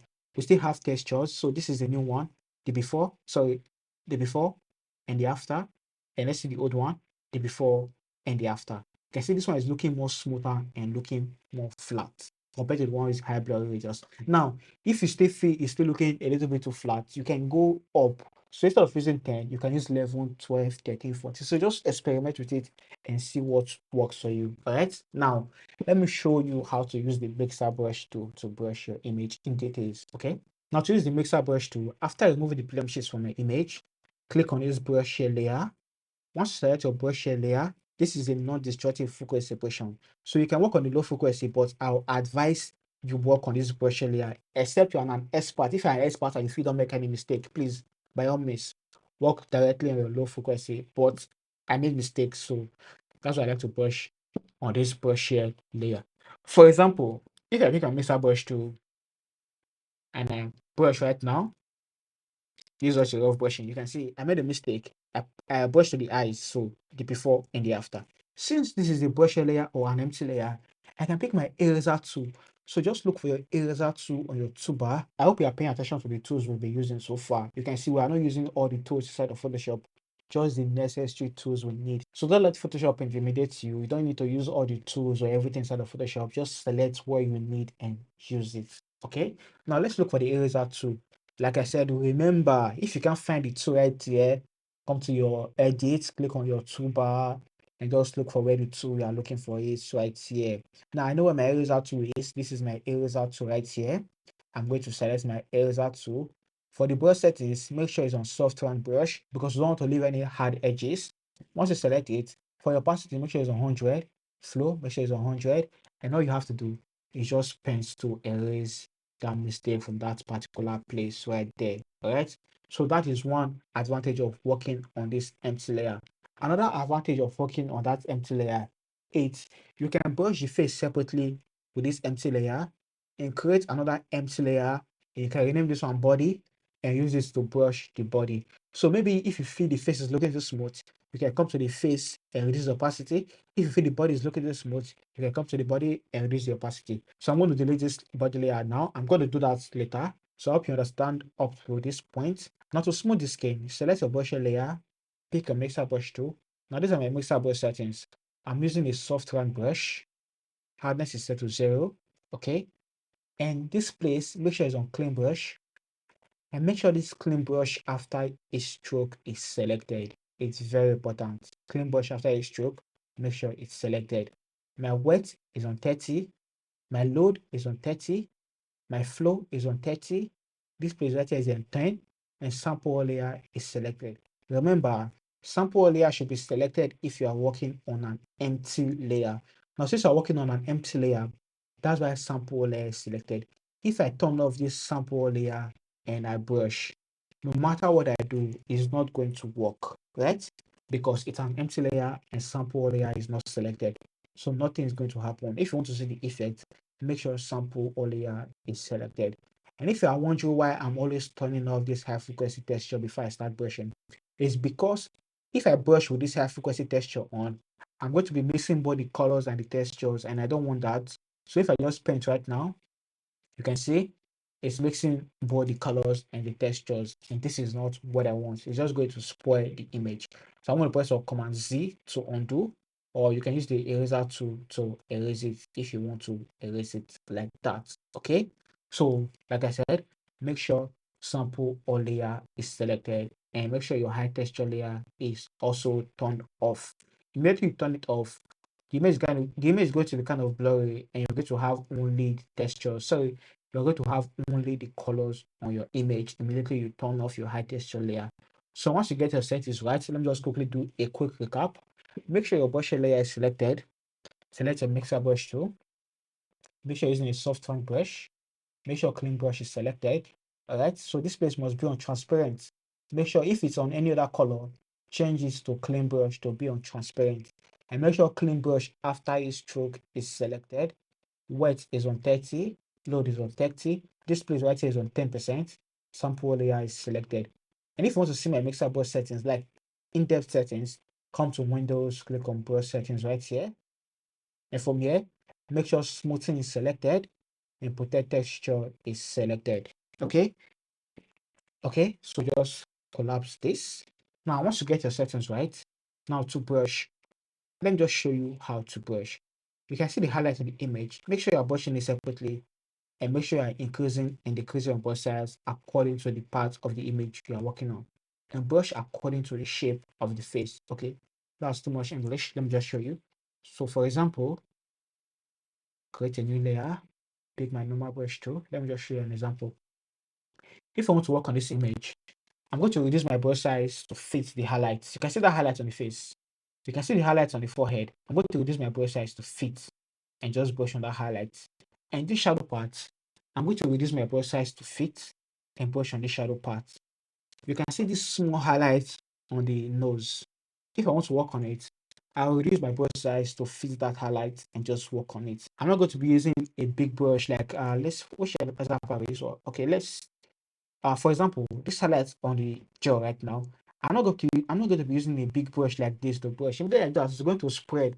Instead, what I'm going to do, I'm going to make sure the highlight I want to work on or the part of the image I want to work on fits the brush size fits that particular place like that. For the cheek, if I want to work on the cheek, I'm just going to brush the cheek separately. This cheek is shadow. I'm going to increase my brush size to fit that cheek and just brush on it separately. I'm not going to be brushing this shadow into the highlights like that. It's going to make it look flat. All right. So brush shadow separately. These are shadows. Brush your shadows separately. Brush your highlights separately. Okay. And brush the transition between the highlight and shadow with a slight bigger brush. Let's just use a neutral brush, a gray brush. Brush the transition between the highlight and the shadow, which is the midtones, with a slight bigger brush, and just mix it like that. All right. So if you are brushing, also let me add another new layer. Okay. Now, if you are brushing, make sure you are brushing according to the shape of the face. All right. Now, this is the shape of the face. The shape of the face is like this. All right. This is the shape of the face. Sorry, this is the shape of the face.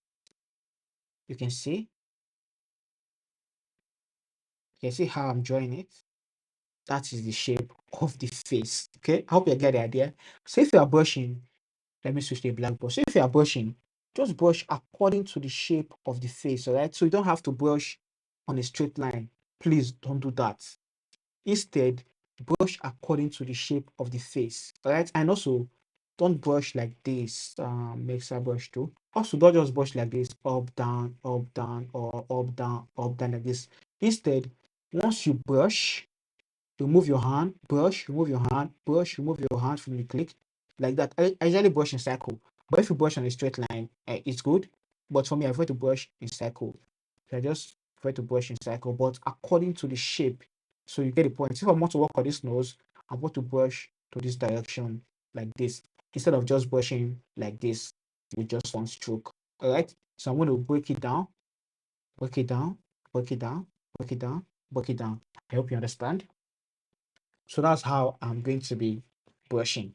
Now, I'm going to open my focus separation group, select my brush layer, pick my mixer brush tool. Okay. Make sure my settings are right. Very important. Turn off my high texture layer. Click on it. All right. Zoom in. And remember, if you want to increase and decrease your brush size, use the square bracket key to increase and decrease your brush size. Now, as you can see, this place is on black. All right. That's why I say you should pay attention to this box right here. It's on black. If I try to paint right now, it's going to paint black, as you can see. All right. So instead, I'm going to undo. So make sure this place is on clean brush. It's very important. Make sure it's on transparent. Okay. Now what I'm going to do, I'm just going to increase my brush size to fit the highlight. Now you don't need to zoom all the way in like this. It's too much. Just zoom it to a decent place where you can actually see the image. I think like this works for me. It's too much. Like this works for me. So I'm going to paint on this highlight separately. You can see my brush size, it just fits that highlight right there. I'm just going to paint a cycle on that highlight right there. Come to the shadow part, reduce my brush size, brush according to the shape of the face in cycle. You can see how I'm increasing and decreasing my brush size according to the part of the image I'm working on. Please always do that. Make sure I'm increasing and decreasing your brush size. If I'm working on this small place right here, you can see how small my brush is. I just reduced it. All right. So make sure I'm increasing and decreasing your brush size according to the part of the image you're working on. Please, it's important. Now, for inspiration between the highlight and the shadow, you can see I use a slight bigger brush just to mix the colors between the highlight and the shadow right there. Okay. Now let's see our before and after of the forehead. All right. So let me just turn on my high texture layer so you can see. Now take a look at the image. See the before and the after. You can see it's smooth, but we still have the textures. See the before and the after, the before and the after. So I'm just trying to mix the colors and just make the image look really, really good. That's what I'm trying to do. I'm not going to be skipping this. I'm not going to be fast forwarding it. I'm just going to show you what I'll do from start to finish. It might be some awkward pauses. Just bear with me, but just follow along. Okay. Now let's continue. What I'm going to do now, I'm going to turn off my high texture layer again. Turn it off. Continue painting on the image. Remember, make sure you are increasing and decreasing your brush size according to the parts of the image you are working on, right? So if you're working on a small portion of the image, use a small brush size. If you're working on a bigger portion of the image, use a big brush size, okay? So it's very important. Please always try to increase and decrease your brush size according to the parts of the image you are working on, right? So I'm just going to continue brushing for this image. Come to the cheek and just paint on the cheek like this. Okay, just to smooth out the colors right there, or rather just to mix the colors right there. Come to this part, paint on it. Do the same thing for here. So you can just follow along like I said earlier.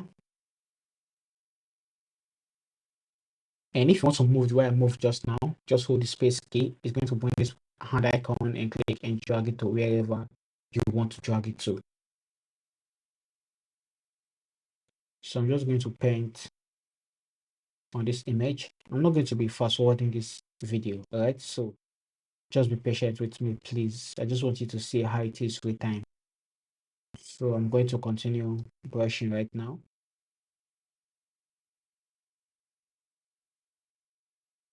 Okay, come to this other cheek and just paint the highlights on the cheek separately. You can see how I'm increasing and decreasing my brush size really according to the area I'm working on. Increase my brush size to brush on this cheek right here. So I'm going to come to this part, just reduce my brush size to fit that particular part and just continue brushing. Remember, I'm brushing in cycle, but you can use any method that works for you, but I just prefer to brush in cycle and according to the shape of the face, right? So I'm going to reduce my brush size to fit this part right here and just brush on it like so. All right, so also work on this part right here. My system is kind of lagging. It's giving me slow response. Like after I paint before I see the effects. But let's just make do with what we have. So I'm going to continue doing this for this image. I'm going to come to the jaw and do the same thing for this particular place right here. Do the same thing for this place right here.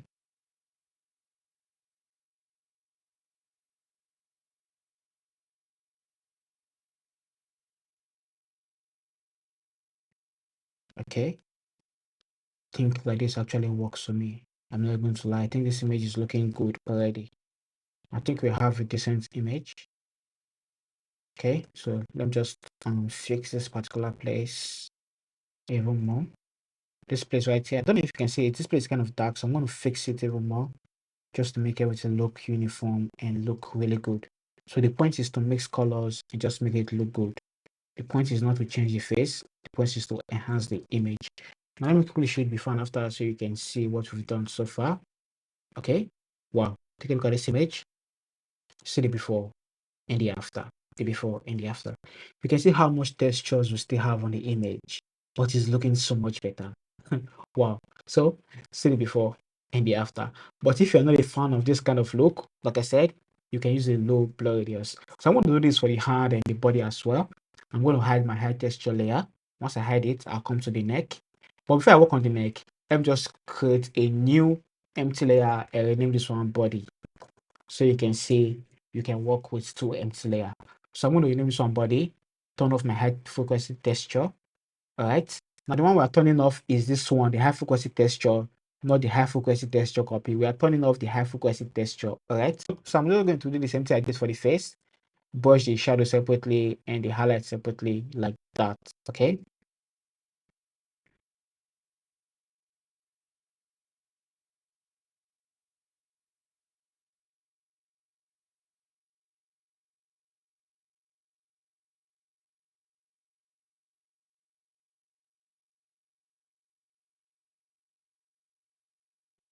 So please be patient with me. I know this video is long. That's why I said you don't need to watch it in a day. You can watch it in a month or a week. No, I don't really care.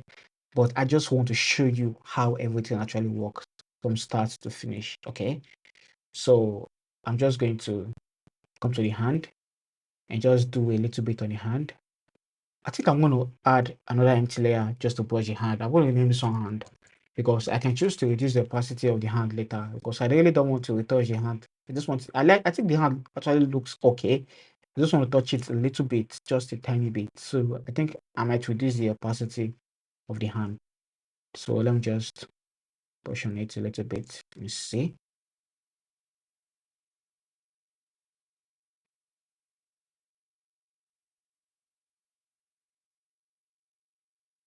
Okay, let's see. Let me do the same thing for this other hand before I show you the before and the after. All right, so let's just continue brushing on this image.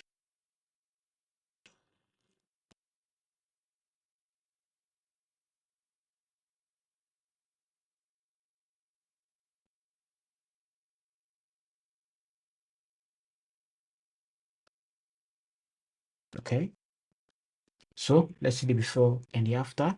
So take a look at the hands, the before and the after. Like I said, I'm going to reduce the opacity a little bit. Let's use about 80. 80 works for me. So I'm going to come back to the body and just continue working on the body right now. I'm going to mix. Let me just show you something. Let me undo that. Now you can see this color right here that is a bit different. If I use the mixer brush tool, with the mixer brush tool, I can mix it and just make it look even. So that's what mixer brush tool is for, just to mix colors. So if I had my high texture layer right here, pick my mixer brush tool and just paint just to mix that particular color, you can see it's looking a whole lot better right now. See the before and the after. So that's the function of this mixer brush tool, just to mix color and just make everything look even. All right, now you get the point. Okay, so I'm going to continue doing this for the body. So I'm just going to quickly brush at this place. And remember, we are still brushing highlights separately and shadow separately. That is the principle. And I'm always increasing and decreasing my brush size according to the part I'm working on. You can see this small highlight right here. You can see how small my brush size is. Please always increase and decrease your brush size according to the part of the image you are working on. Okay, very important, very, very important. So I think we are done. Now let's quickly see our before and our after. Okay, okay, I'm good. I'm good. I think I'm liking the way this image is coming out. It's really good. Okay, wow. Wow, wow, wow, wow, wow. Look at that image. So let me just group all this my brush layer so you can see. So see the before and after. Before and after. So what I want to do, I think I'm going to be mixing this particular place. I feel it's looking too dark. Although I can fix it with dodge and burn, but I'm just going to fix it. So I'm going to add a new layer and just fix this particular place. So I'm going to hide my high frequency layer, pick my mixer brush tool, and let me just fix this particular place. I feel it's looking too dark. I don't like it. I'm going to paint highlight to that particular place just to fix it. Okay. This should be better. Let's see. Before and after. I think it's a lot better right now. The before and the after. I feel it's looking too much. So I'll come to the opacity and reduce the opacity a little bit. Now let this work for me. Now what I'm going to do, I want to fix this particular place right here. This place is looking a bit too dark. I can do with dodge and burn, but I want to use frequency separation. Alright, so I'm going to add a new empty layer, pick my mixer brush tool, add my frequency layer, and just mix this particular place just to fix that black place right there. Okay. Alright, so I think I'm good. Let's see the before and after. See the before and the after. The before and the after, looking so much better right now. Now let me show you our before and after of our frequency separation so you can see what we've done with frequency separation so far. This is the image before our frequency separation, and this is the image after our frequency separation, our before and after. And from here, if you feel the image is looking too smooth, what you can do, you can just come to all your brush layer, you can group them like I did. Like I said, if you want to group, select all of them, press or Command G. Once you group them, you can just reduce the opacity of the group. So if I take the opacity to 0, it's as if I did not do anything. And if I take it up, you can see the effect gradually. So if it's too smooth, you can reduce the opacity. And if you don't reduce the opacity of the group, you can just reduce each individual separately. So maybe you feel the face is looking too smooth, you can come to the face and reduce the opacity of the face. If you feel the body is looking too smooth, you can come to the body, reduce the opacity of the body. All right, so depending on what you want. But I think like this works for me. So let's see the before and after of our focus separation. See our before and after, our before and after. And that is how you can use frequency separation to remove blemishes from your image and also smoothing out your image using the mixer brush tool. Now it doesn't matter the type of image, whether it's headshots, portrait image, or full body image. This is the exact principle. So make sure you are increasing and decreasing your brush size according to the part of the image you want to work on. And also make sure you're brushing your highlights separately, your middle separately, and your shadows separately. Also, the Gaussian blur radius you use determines how smooth you want your image to be. So those are the principle. You're not going to get it at first try. I'm not even going to lie. So it takes time, it takes practice, but this is how you do it. Just take your time, sit down, work on your image, and I promise you, you are going to get good at it. Now, the next part of this course is dodge and burn. Now, what is dodge and burn? Dodge is to brighten, while burn is to darken. I'm going to show you how you can use dodge and burn to add depth to your image, and it's called global dodge and burn or contoured dodge and burn. That's what I'm going to be showing you. And the principle is we are going to be burning the dark part of the image and dodging the bright part of the image, which means, remember, dodge is to brighten, burn is to darken, which means we are going to be dodging, brightening the bright part of the image and darkening the dark part of the image.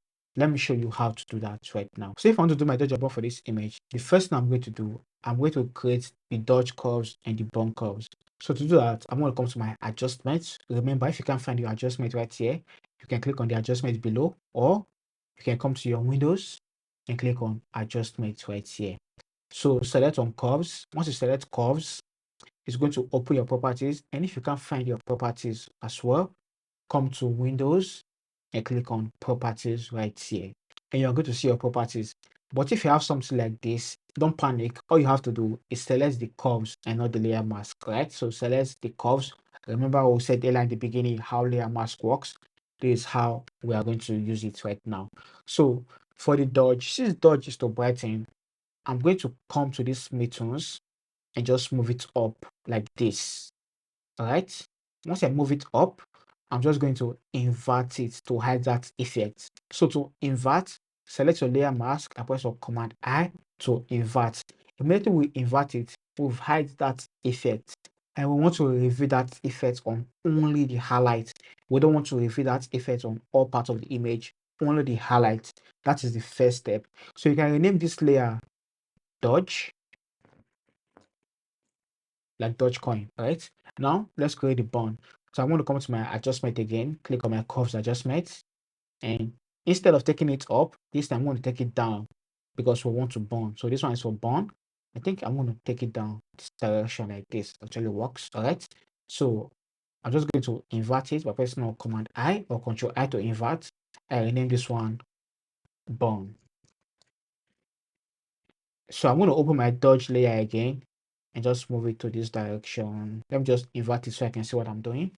Okay, move it from this direction up like so, like this works. Okay, so I'm going to invert it, Command I to invert like that. So hide that effect. And what you can do, you can just group them. So with this first one selected, hold shift, click on the last one, or hold control and click on the last one, press up Command G to group and just rename it dodge and burn. So dodge and burn, D and B. Okay, all right. So I'm going to open this group, come to my dodge. With my dodge layer selected, remember what I told you at the beginning? Since the layer mask is on black, we're just going to reveal that effect with a white brush. So I'm going to pick my normal brush tool, make sure my focal color is set to white. If it's on any other color, for example, let's say it's on red. If it's on any other color, for example, let's say it's on red, just click on this small black and white right here to change to default black and white, and use this arrow right here to change it from black and white, black and white, black and white. Right? So make sure your focal color is set to white. And if you can't see your, what's it called, your brush tip, is because maybe your cap lock is on. So just turn off your cap lock and it's going to show your brush tip. So if your cap lock is on, this is what you are going to get. So turn off cap lock to see your brush tip. I'm going to open my group, come to my dodge. With my dodge layer selected, I'm going to pick my normal brush tool. Make sure this place is on white. Foreground is set to white, it's very important. And make sure I'm using a soft round brush. Opacity is set to 100 and take my flow to about 30%. Remember we talked about flow in the beginning. If we want to gradually build it up, so we have to take the flow down to 30%. Because if the flow is on 100% and I just paint, it's going to paint 100% for me. But since I want to slowly build it up, I'll take the flow to 30%. So I have to keep painting slowly to build that effect up like that. All right. So if I want to delete what I did on this group, I can just hold Command and press on the delete key to delete it. Or I can just undo or come to my history and undo it right here. Okay. So I just want to gradually dodge the highlight. So to do that, I'll first of all hide all my retouching layer.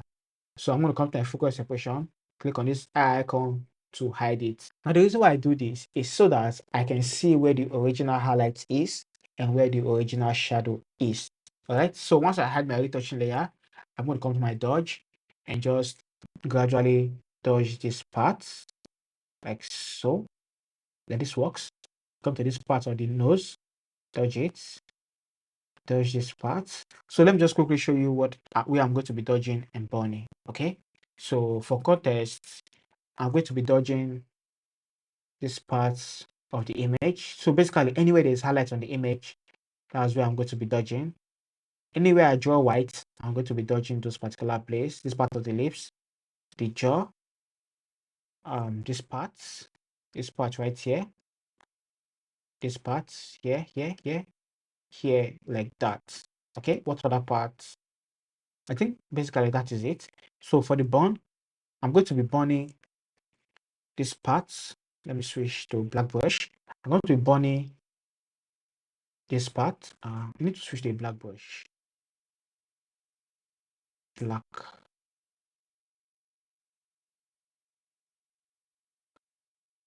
Okay, so I'm going to be burning this part of the image. All right, I'm also going to be burning the eyeshadow and this dark part of the eyes like this. I'm just going to burn it a little bit just to add a bit of depth. So I'm going to burn that part. I'm going to be burning this part a little bit like so. Also, I'll burn the cheek, which is the contouring. Also, this side of the nose, I'll burn it. This part of the lips that are dark, I'll burn it.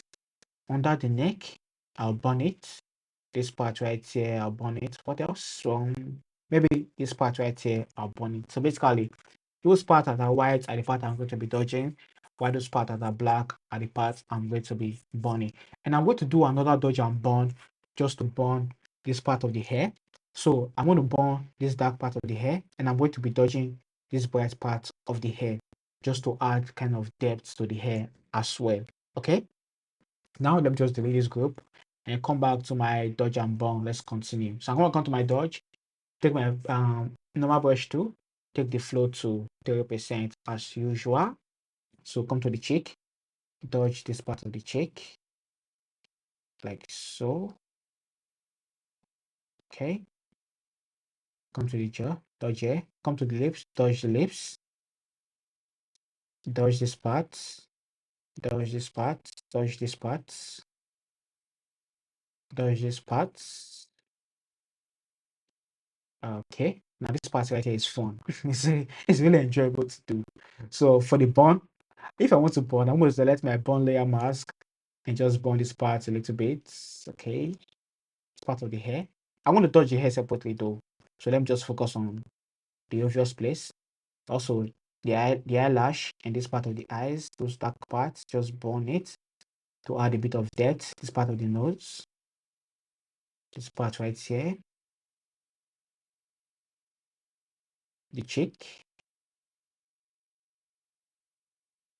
this part of the lips. Also, don't forget to increase and decrease your brush size according to the part you are dodging and burning though. Don't use a big brush to burn every part. Just increase and decrease your brush size according to the parts you are dodging and burning. So this part right here. And I think I'm pretty much okay. I'm okay like this. Now, after that, what I'm going to do, I'm going to turn on my retouching layer again. So come to my focus separation, click on this place right here to turn it on. Now let's see our before and after of my dodge and burn. See the before and the after. The before and the after. Obviously, it's looking too much. So what you can do, just open this group, click on the layer mask, open up your properties, and just feather it a little bit. So this is the burn. I'm just going to feather it a little bit. Then I'll do the same thing for the dodge. Click on the layer mask. If you can't find the properties on the layer mask, click on Windows and click on Properties and just feather it to spread the effects a little bit like so. Now, if it's still looking too much, you can come to the opacity and reduce the opacity of the dodge. Come to the burn, reduce the opacity of the burn, or you can reduce the opacity of the entire group, which I'm not going to do. I'm going to take it to 100. Now, see the before and the after. The before and the after. I changed my mind. I'm going to reduce the burn a little bit. All right. Reduce the dodge a little bit and reduce the group itself a little bit. I changed my mind. Okay. By 90. So See the before and the after. The before and the after. If you are following along, at least you should get something you are proud of. And if you don't get something you are proud of, don't beat yourself up. Like I said, you are not going to get it once. So start all over again until you get it right. Do it over and over and over again. It takes practice. Retouching takes practice. It's not something you should get once, except you're a genius. Because it's not, I don't think it's possible to get it once. It took me time. In fact, let me share one of my old pictures I edited when I was starting out so you can see. Let me just look for it and share it with you guys right now. All right. So I'm going to be putting it right here once I find it. All right. So this, I think this was in 2021 or 2022. So because I started photography in 2021, 21, 22, 23, 24. Yes, in 2021. This is my fourth year of photography. In fact, this month makes it 4 years when I started photography. Okay, I'm going to show you. So just this is the picture right here. Now let's say a before and after. This is the before and after, the before and the after. Now, like I said earlier, I'm going to do the same thing for the hair, just to make the hair shine a little bit. So I'm going to create another dodge and burn again. So I'm going to come to my curves, click on curves, and just take this part up. This time I'm focusing on the hair and just invert it. Come to adjustment again, click on curves, take it down and just invert it and rename this one dodge, dodge, and rename this one burn and just group them and rename it D or hair D and B, hair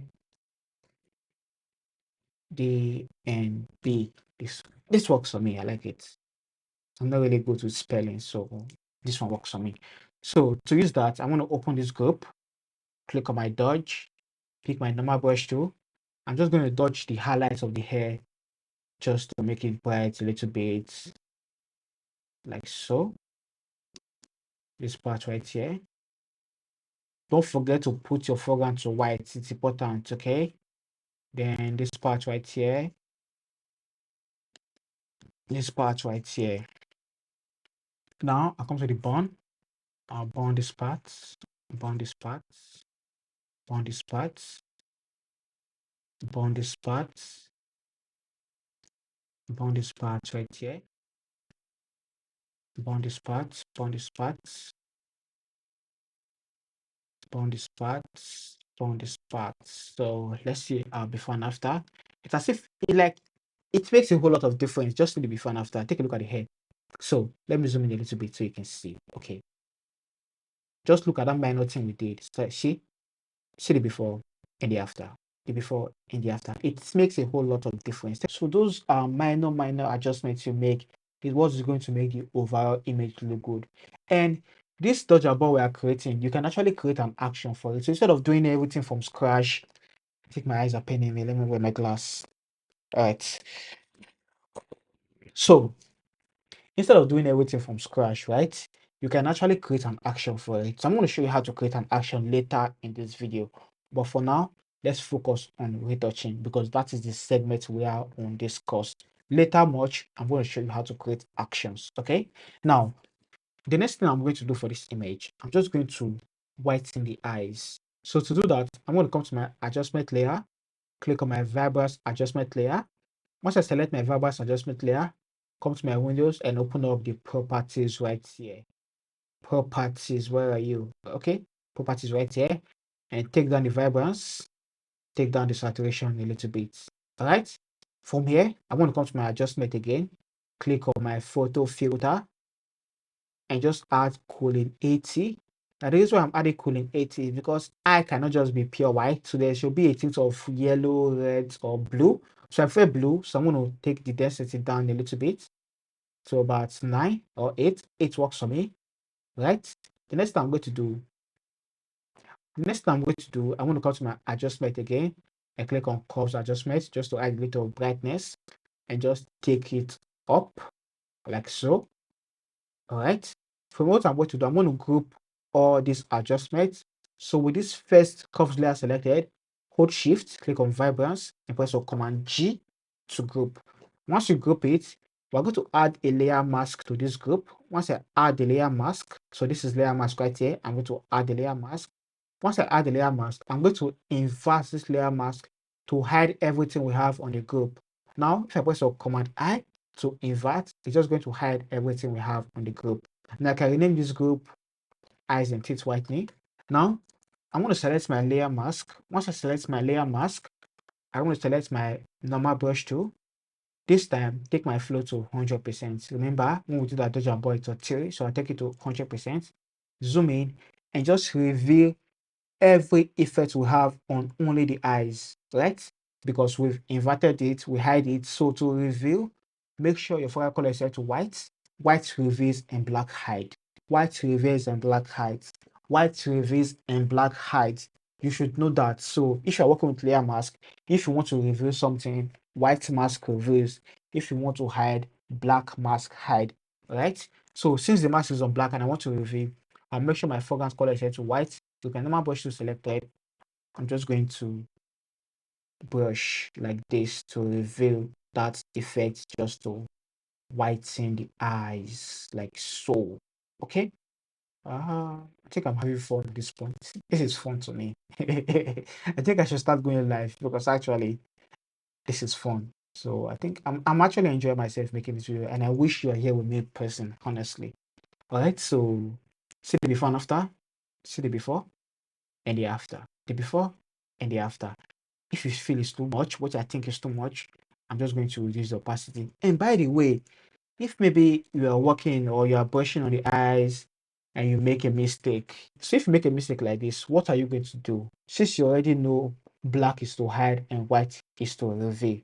So tell me, what are you going to do if you have a mistake like this? I'm going to wait. So what you should do, since you know that black is to hide and white is to reveal, right now the effects, we are revealing the effect of this particular place, and we don't want to reveal the effect of this particular place. The simplest thing to do is to switch to a black brush. Once you switch to a black brush, just brush on it to hide it, like so. With your normal brush to selected, if you make a mistake like this, switch to a black brush and just remove it, hide it rather, like so. Now, like I said earlier, I feel the effect is looking too much, so I'm going to take down the opacity a little bit, like so. Whatever works for you. So I think 60 works for me for this image. See the before and the after, the before and the after.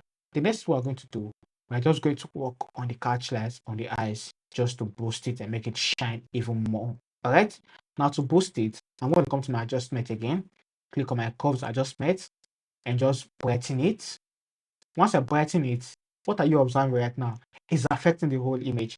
But we want it to be on only the catch lights. All right. So what are you going to do? We are going to invert. To invert, press or Command I to invert. Once you invert, pick your normal brush tool. Make sure focal color is set to white because the layer mask is on black, and just paint on the catch light because that is only where we want to reveal that effect. All right. Just to boost the catch light like that. So see the before and the after. The before and the after.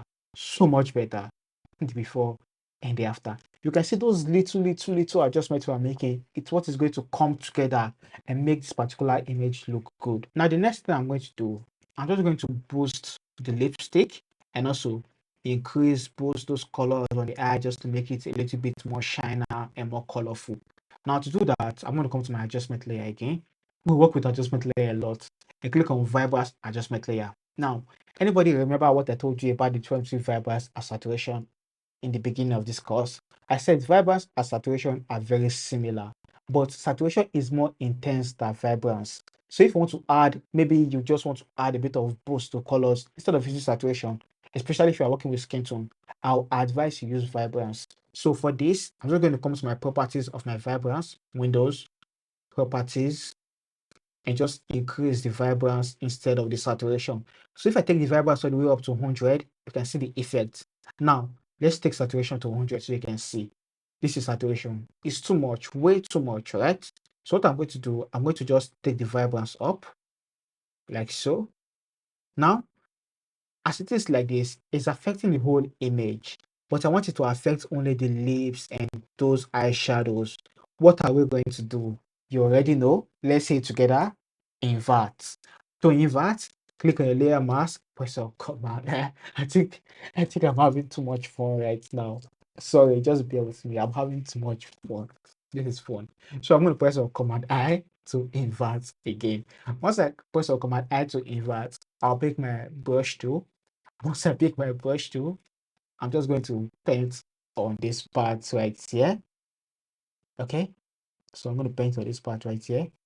Also paint on this part right here, just to reveal that effect on only where I want it to affect. All right. Also, I'll come to the lips and just paint on this part of the lips, like so. Right now, let's see the before and after. See the before and the after. The before and the after. And you can take this a step further. All right. So let's say you want to boost the reds on the ring and the reds on the jewelry. What you can do, you can come back to your vibrance. Oh, I'm not clicking on action. Come to adjustment, come to vibrance again, and just move the vibrance up. Invert it. This time, just paint on the jewelry, the reds on the jewelry, just to boost them up a little bit. All right. So like so. Okay. Now, honestly, these tiny details I'm doing actually makes a whole lot of difference. I'm not going to lie. All right. So let's see the before and after. Take a look at the jewelries. See the before and the after. The before and the after. If you feel it's not enough, you can double click on the vibrance to bring back the what's it called, the properties, and take it all the way up to 100. All right. So that this works. Let me just group everything we've done from the eyes and its whitening, so you can see what we've done so far. All right. So see the before and the after. The before and the after. So we boost the color of the lips, the colors of the eyes, and everything. The before and the after. So much better. Okay. Now, the next part of this course is just to add a little bit of details to the image and just do a little bit of color grading. And after that, I want to show you how you can create LUTs and also how to create actions inside of Photoshop. And not just that, I think I'm going to show you how to apply those LUTs inside of Photoshop as well. Now, what I'm going to do, I just want to make the eyes and the lips stand out, just to add sharpening to them, just to make them stand out. To do that, I'm going to create a stamp visible layer. Remember what I said about stamp visible? If I want to make all the adjustments I've done and just put it on a new layer, I want to press Command Option Shift E or Control Alternate Shift E, I think, to create a stamp visible layer. After that, I'm going to come to my filter. I'm going to come to my sharpen, and I want to click on sharpen mask right here. Once I do that, you can just copy my settings. All right. So radius amount is on 70, radius is on 7.4, and threshold is on 13, and hit OK. Now, let me show you before and after. It's affecting the whole image. This is the before and the after. The before, I don't know if you can see it, and the after, but it's affecting the whole image. But I don't want it to affect the whole image. I want it to affect only the eyes and the lips. What are we going to do? Add a layer mask. Once you add the layer mask, I'm going to invert the layer mask by pressing on Command I to invert. After I invert it, I'm going to pick my normal brush tool, make sure my opacity set to 100, flow is set to 100. Since the layer mask is on black, make sure our foreground color is set to white. And just paint on where we want to reveal it on. So maybe only the eyes like this, just to sharpen it. And also the lips as well, just to make them stand out. Now see the before and after. Take a look at the eyes and the lips. See the before in the after, the before in the after. So from here, take down the opacity a little bit like this. Okay, our before and after. Now the next thing I'm going to do, I think, I think it's too much. I'm going to take it down a little bit. All right. So from here, what I'm going to do, I'm just going to open this image side of camera raw and just boost the color. Remember, we've done a bit of color grading inside of Lightroom, Capture One, and Camera Raw before. So what I'm going to do now, I'm going to create another stamp visible layer by pressing the Command Option Shift E. After that, I'm going to come to Filter, Convert for Smart Filter. Now this is important. Before you take your image to Camera Raw, always convert for Smart Filter. Let me explain why. So let me just use this image to explain that. Okay. So let's say I want to color grade this image. I want to do any adjustments of Camera Raw. I'll convert this layer to a smart filter. Convert to smart filter. come to filter, click on camera raw filter. So for example, I take this exposure up, I hit OK. Now I change my mind. I feel okay, this exposure is too much and I want to change the radius. What I can do, I can click on this camera raw filter right here, double click on it. It's going to take me back to camera raw. And I'm still going to have this radius right here. So I can just take it down and hit OK as well. And right now, this is the exposure. And not just camera raw. Let's say I want to blur this image a little bit. I just want the face to be on focus. After converting for smart filter, I can come to filter again, click on blur gallery. I think it's pin blur or Irish blur. I think it's Irish blur. I want to click on Irish blur and just focus on the face and just blur the rest part of the image. Now this is like a bonus, all right? So blur the rest part of the image and just make sure only the face is on focus like this, and just spread it out a little bit. Okay, I do this sometimes actually though, but not for all my image. So let's say like this works. All right, I'm going to click on OK. Now, since this is a smart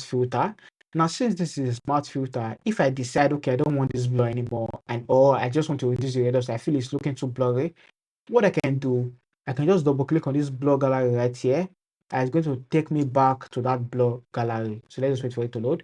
So for me now, I can take the blur down if I feel it's looking too much, like so, and just hit OK. So that is the advantage of converting your image to smart filter before making any adjustment. So it doesn't really matter if you are working inside of camera, but if you just want to apply any filter to your image, I will advise you convert it to a smart filter so that you can actually go back and make adjustments to the radius if you want to do that. Okay, now back to our image. So after converting for smart filter, I'm going to come to filter. I'm going to click on camera raw filter right here. So the only thing I'll do instead of camera raw, I've already color-graded this image and I like this color of this image. I want to take off my glass so I can see the color well. So I'm going to scroll the way down, come to my calibration, my best friend. I think I learned this calibration from Joe Grains. I don't know. I've forgotten his name. So I'm just going to take the blue primary saturation up like so. So see the before and the after. Now I feel it's looking a bit too orange. So I'm going to come to the blue primary hue and just play with the hue and see. Take it to +4, right? So before and after. Then I'm going to come to my vibrance and add a bit of vibrance, a little bit like so. So before and after. I think this image is looking a bit too colorful.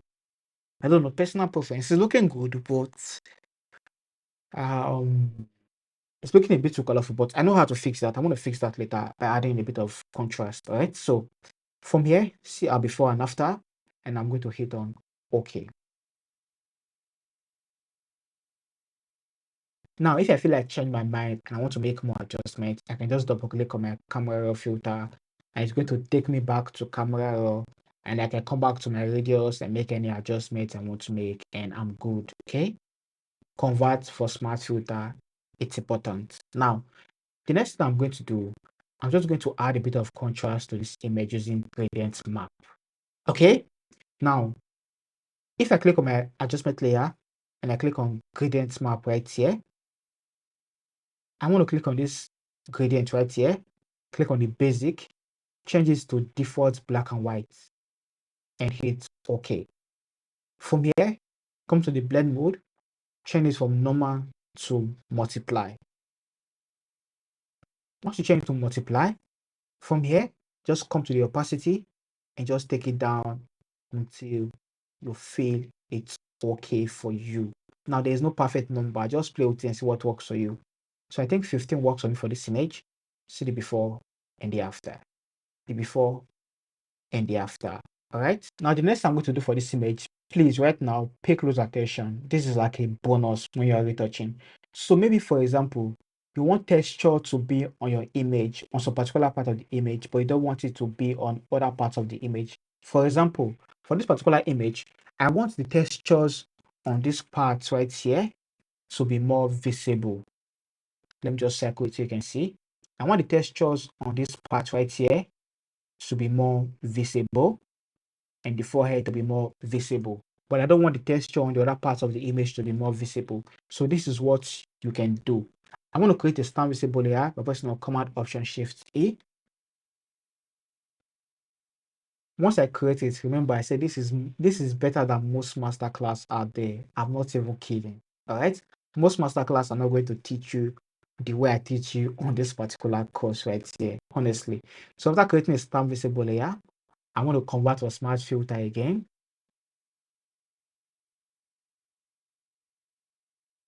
Once I convert to smart filter, I want to come to filter, click on camera filter. Remember, I want to add texture to specific part of the image, not all the image. So I'm going to zoom in and scroll the way down, come to my effects. Under my effects, I'm going to see texture. I'm going to move the texture up, but I'm going to be focusing on the parts which I want the texture to be. So I think about, let's use 40. 40 works because I can actually reduce opacity later. So 40 works, and I'm going to hit OK. So if I hit OK, let's see before and after. See the before and after. Right now, it's affecting the whole image, but I want it to affect specific parts. So 40 works, I want to click on OK. So what I'm going to do from here, I'm just going to add a layer mask to this my layer 7. Once I add the layer mask, I'm just going to invert the layer mask. Remember, if you want to hide that effect, press on Command I to invert. Immediately I invert, you can see the image is back to normal. So I'm just going to paint with a white brush. I'm going to take my float over. I'm going to use 100%, right? I'll use opacity later. So I'll take it to 100%. Make sure your foreground color is set to white. And just paint on where I want to reveal those texture. Like this part right here, this part right here, and the forehead, just to reveal that textures. Wow, wow, wow. See the before and the after. I bet you don't know this. The before and the after. The before and the after. If you feel it's looking too much, you can just take down the opacity. Right now, the texture on this part right here is more than this part right here, and just add that depth and that punchy look to your image. I think I'm going to add some to the jaw right here, and maybe this part right here. Okay, now see the before and the after. The before and the after. Now you should pay me for this. No, I'm just kidding. I'm just kidding. All right. So what we're going to do next, we're going to sharpen this image. Now this one is optional. I personally, I don't like sharpening my image, especially this type of image, because this image is looking sharp already. But if you must sharpen your image, let me show you how to do that. Okay.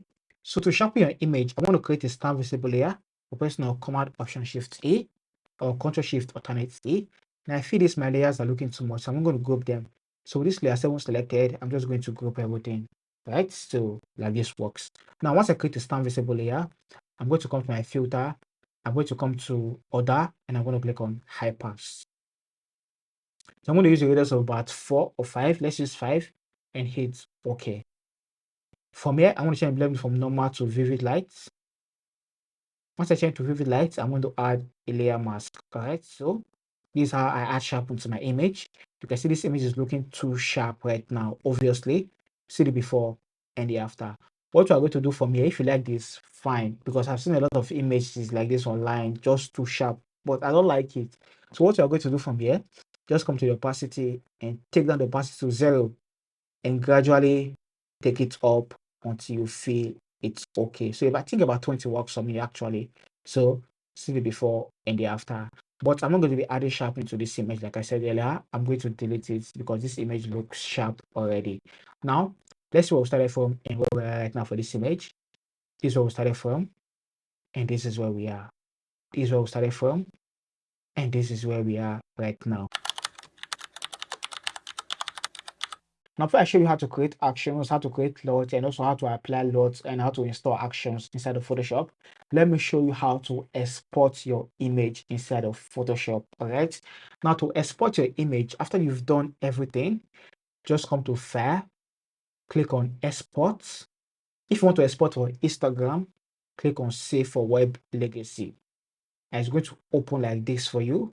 From here, what you are going to do, you can just copy my settings. These settings always works for me. It's what I use. All right. So if you like my image, this is the settings I use. Is it the best settings? Honestly, I don't know, but it's working for me and I'm using it. So for my JPEG, this place right here, make sure it's on JPEG. My quality is between 80 and 90. I don't use 100. All right, so 80 and 90 works for me. Optimize is selected. Embed color profile is selected. Convert to sRGB is important. So make sure convert to sRGB is selected. And from here, just click on save. And select anywhere you want to save this image on. Mine is always on my documents. I'm going to click on save. So that's how you can save for web for Photoshop, right? Now that is how you can save as JPEG from Photoshop, right? Now, what I usually do if I want to send images to clients, I save and I export directly from Capture One. Remember, we imported these pictures from Capture One. So if I open Capture One, you can see we have this TIFF right here. So if I save this image by pressing on Command S, but before I do that, this is more than 2 gigs, so it's not going to save. What I'm going to do, I'm just going to merge everything I've done, especially the focus separation, so that this place right here is going to be less than 2 gig. If not, it's not going to save. Let me just show you what I mean. So I press on Command S right now, and I try to save it. You are going to see the message it's going to give me. So you can see it says could not be saved because this image exceeds 4 gig limit. All right. So once it's more than 2 gig, it's not going to save. So what I'm going to do, I'm just going to merge most of the layers I created, like this focus separation and this group right here by pressing on Command E to merge them. And immediately I merge them, you can see right now the gigabyte has turned to 1.55. So if I want to save and send to client, this is what I do. After I've merged it and I make sure my gigabyte is less than 2 gig, I'm going to press on Command S to save. Immediately I finish saving, it's going to save to Capture One. So let's just wait for it to finish saving. Now if you import from Lightroom, it's going to save directly to your Lightroom.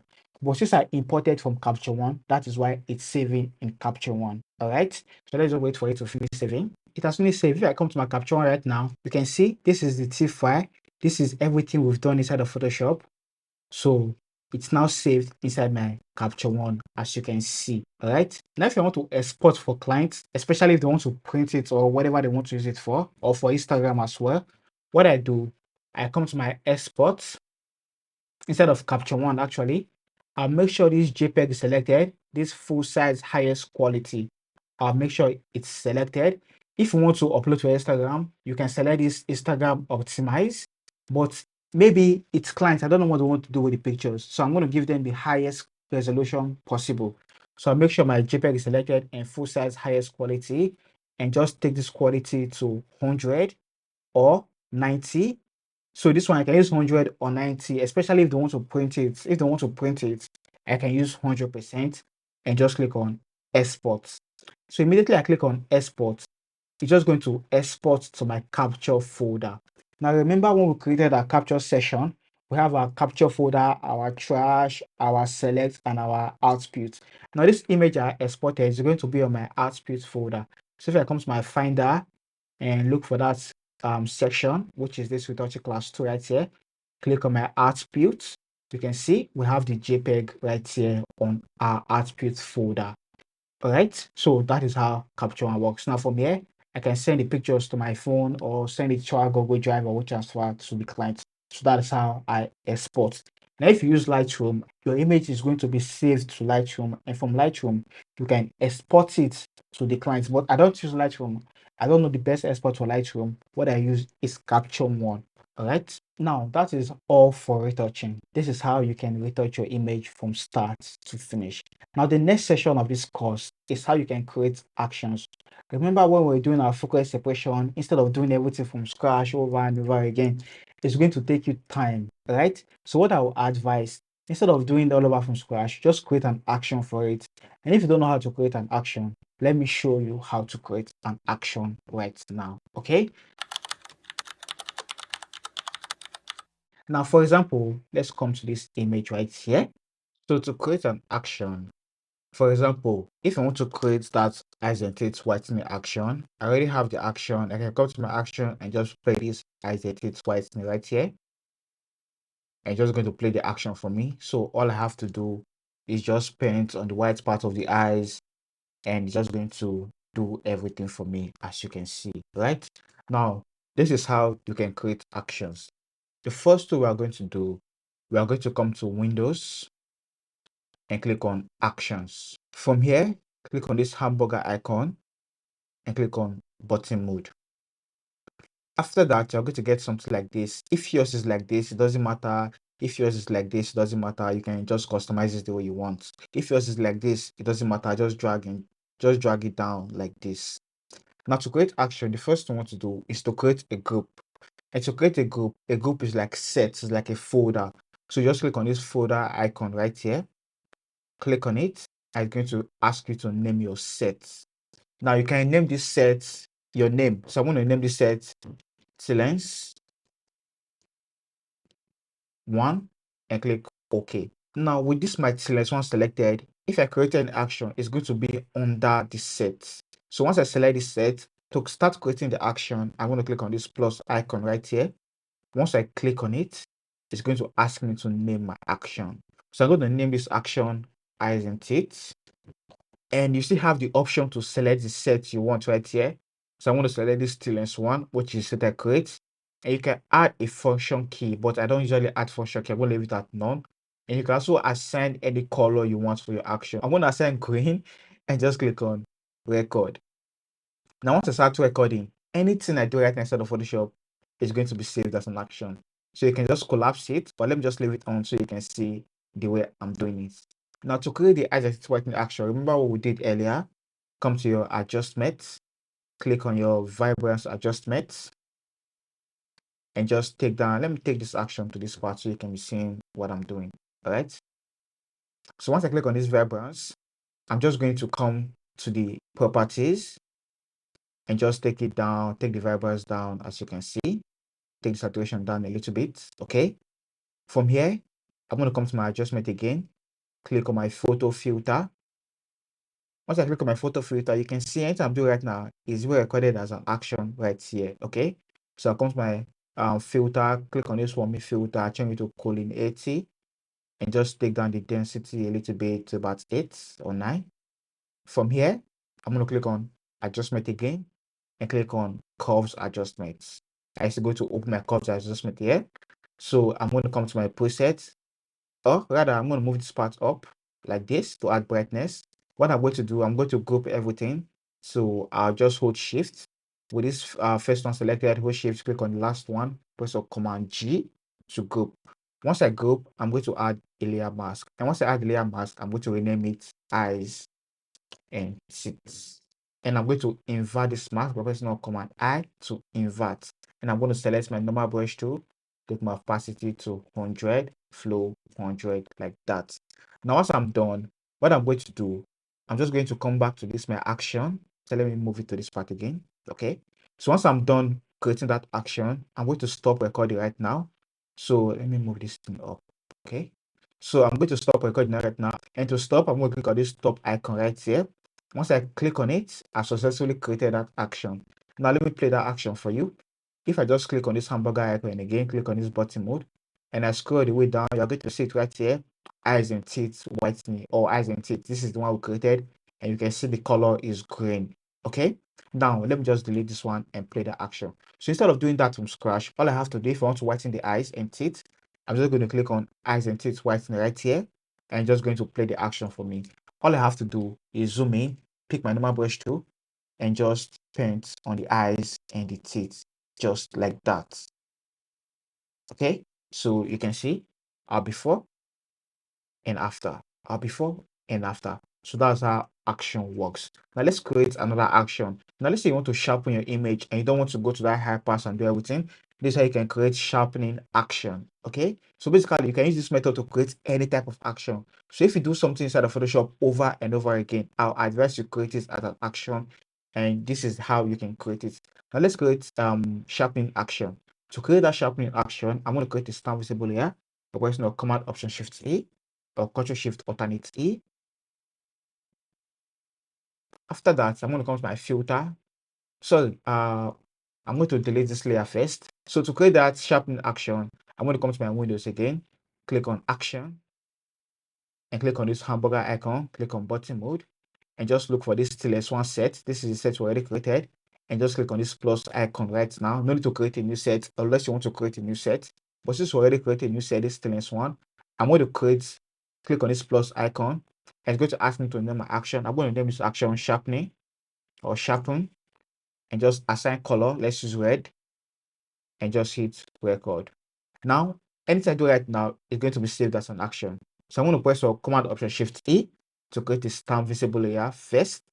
Then I'll come to my filter, come to order, and click on high pass. Now from here, let's use 6, and I'm going to click OK. Then change the blending from normal to vivid light, and just add a layer mask. And I can rename it sharpen. Sharpen. I hope I spelled that right. All right. Now, I successfully created my sharpening action. What I'm going to do right now, I'm just going to click on this stop right here. Once I click on stop, click on this hamburger icon again, click on button mode. Right now, you can see our sharpening action right here. So if I want to sharpen this image, if I want to sharpen my image, instead of doing all that, all I can do is just open my action, come to Windows, click on action, and scroll the way down to sharpening, and just click on sharpening right here. I'm just going to sharpen this image for me automatically. I don't have to do all those things I did over and over again. So you can see it has sharpened this image. See the before and the after. The before and the after. And if it's too much, remember, just take down the opacity a little bit like so. All right. So that is how you can create action inside of Photoshop. But what if you download action and you want to install action inside of Photoshop? And speaking of downloading action, if you want my actions, I'm giving out my retouching action for free. And if you want to download it, just check the link in the description below of this video. Now, let's say you've downloaded my action and you don't know how to install it. Let me show you how to install the action or any action you download. But I will not advise you download any action you see online. Instead, get an action that works for you. You don't really need multiple actions to get a good retouching. Just use actions that are useful to you or create your own action, because I've seen a lot of people has a lot of actions. Now, if you look at my Photoshop, you can see there are a lot of actions right here. It's not too much, but there are a lot of action right here. These actions are actually useful to me. That's why I have them. And honestly, I really don't use all of them. I only use like 6 or 4. And if you've watched my video for a very long time, you know I don't really use much of actions, just a minor action. And all the actions I use, I'm giving it out for free. So check the link in the shop below of this video. Now let me show you how to install action if you don't know how to install action. Now let's say you've downloaded the action. Okay, so I'm going to come to my download. My action should be on my download. Teelens action, Teelens action. Okay, this is it right here. So if you download the action, you are going to see a file like this. Now the first way to install it is to just double click on it, and it's going to open. Why is it opening inside of Photoshop beta? So the first way to do it, if you don't have Photoshop beta, just double click on it and it's going to open inside of Photoshop, or you can right click on it, click on open with, and just look for Photoshop. So this is my Photoshop right here. Click on open, and it will automatically open that action to Photoshop. So this is it right here. You can see we now have duplicates. This is it right here. Now another way to install action is to come to your Windows, click on action, and click on this hamburger icon. Click on load action. Once you click on load action, locate the action. So this is the action right here on my download. If I click on it, if I click on open, it's going to open that action. So you can see we've duplicated it. It's not too much. Now I'm just going to delete it because I already have it. So to delete action, click on this hamburger icon again. Just click on this button mode. Once you click on button mode, select the action you want to delete. So I think the actions I want to delete, let me look for it. I need this one. I need this one. Let me just close all the sets so I can see the ones I want to delete and just delete it. Set one, set one. I don't need all the set one. So I'm going to delete all the set one. I don't know when I created them. So delete. Okay. This one I just created. I really don't need. So I'm going to delete it. I'm going to select it. Once I select it, I'm just going to click on delete right here. And it's just going to delete. Next, I click on my hamburger icon again, click on button mode. You can see those actions are gone. So that's how you can install action and also delete action inside of Photoshop. You can see Photoshop is not actually complicated. It's just intimidating at first, but when you start using Photoshop, you observe that it's not really complicated. All right. So this is how you can install and delete actions inside of Photoshop. Now let me show you how you can install LUTs and also create your own LUT inside of Photoshop. And if you don't know what LUT is a color grading preset that you can use to color grade your image. So let's say you color grade an image and you really like the color grade you have on that image and you want to save it as a LUT. so you can apply it to other images in the future, this is how you can do it. Now, to create LUTs, the first thing we're going to do, very important, delete all your layers. Leave only your background layer. Very important. Leave only your background layer. Once you delete your layer and you have all your background layer, I'm going to show you how to create LUTs inside of Photoshop. And also, I'm going to show you how to create and save presets inside of Camera Raw as well. All right. So this method right here only affects, it only works with only Photoshop adjustment layer. You can make any color grade inside of what's it called, Camera Raw, and save it as a LUT inside of Photoshop. But you can save Camera Raw preset. I'm going to show you how to do that in a bit, like I said. Now, to color grade this image, what do I want to do? I think I like this color grade already, straight out of from Capture One. But let me just do a quick example, all right? So I'm going to come to my adjustment layer. Remember, leave only your background layer, all right? So I'm going to come to my adjustment layer, come to my let's say gradient map. Once I come to gradient map, click on this basic, click on the gradient, come to basic, click on black and white gradient, change the blend mode from normal to multiply, just to get that dark melanin skin. So I don't know why I like this kind of dark skin. So once you get this type of dark skin, obviously it's looking too much right now, just take down the opacity. All right, so maybe like this works. So see the before and the after, and from here you can just come back to your adjustment again, add what's it called, selective color, come to selective color and come to the reds and play with the reds and see, maybe add a bit of reds, come to the blacks, open up the blacks, take down the blacks a little bit. Also, I'm going to come to the yellows, take down the yellows, the blacks on the yellows, play with the cyans and see, maybe like this actually works. All right, so this is the before and the after. So let me just group this color grading so you can see our before and after, see our before and after. Now, let's say I like this kind of dark color grading. You can see I've removed the group. Now, let's say I like this kind of dark color grading and I want to save it as a preset and apply it to similar image. So what I'm going to do, I'm going to come to my file, click on export, click on color lookup table. Then you can see my settings right here. Grid is on 32, is on medium, cube, and click on OK. Now let me rename it again. Let me see. Dark LUTs, just to be sure. Come to my document and click on save. Okay. Now I'll come back to my finder. Come to my document. Okay, this is it right here. Dark LUTs. This is the LUT right here. Now, if I want to apply it, let me just group this one and turn it off. And if I want to apply it, all I have to do is come to my adjustment, click on color lookup table right here, click on load 3D LUT, then click on load 3D LUT again, and just come to my documents, come to this dark LUTs, and just click on open. It's going to apply that color grade for me. Now, see the before and the after, the before and the after. And if I turn it off and I come to this my group, the original one, the before and the after, you can see we have the same color grade. So this is how you can create LUTs. Now, what if you want to apply that LUT and you just want to apply it instead of clicking on this color lookup table, clicking on load 3D LUT, clicking on load 3D LUT again, and just try to locate the LUT from here? What if you want to apply that LUT to this particular place? What you are going to do, just come to your dark LUT, copy it. Once you copy it, come to your application, look for Adobe Photoshop. Then open preset, it should be on preset. Then look for 3D LUT right here and just paste it. I'm going to press on Command V to paste. Then you're going to have to put my password. Let me just put my password and click on OK. And you're going to paste that dark skin LUT. Now, once I do that, I'm just going to restart my Photoshop. So I'm going to come to my Photoshop and just quit it. Once I quit it, I'm going to open it again. So I'm going to open this image. So after I open this image, to load that LUT easily, I'm going to click on this adjustment layer, click on load 3D LUTs, color lookup table rather, click on color lookup table, click on load 3D LUTs. So instead of click on load 3D LUTs again, all I have to do is scroll the way down. So this is LUT right here.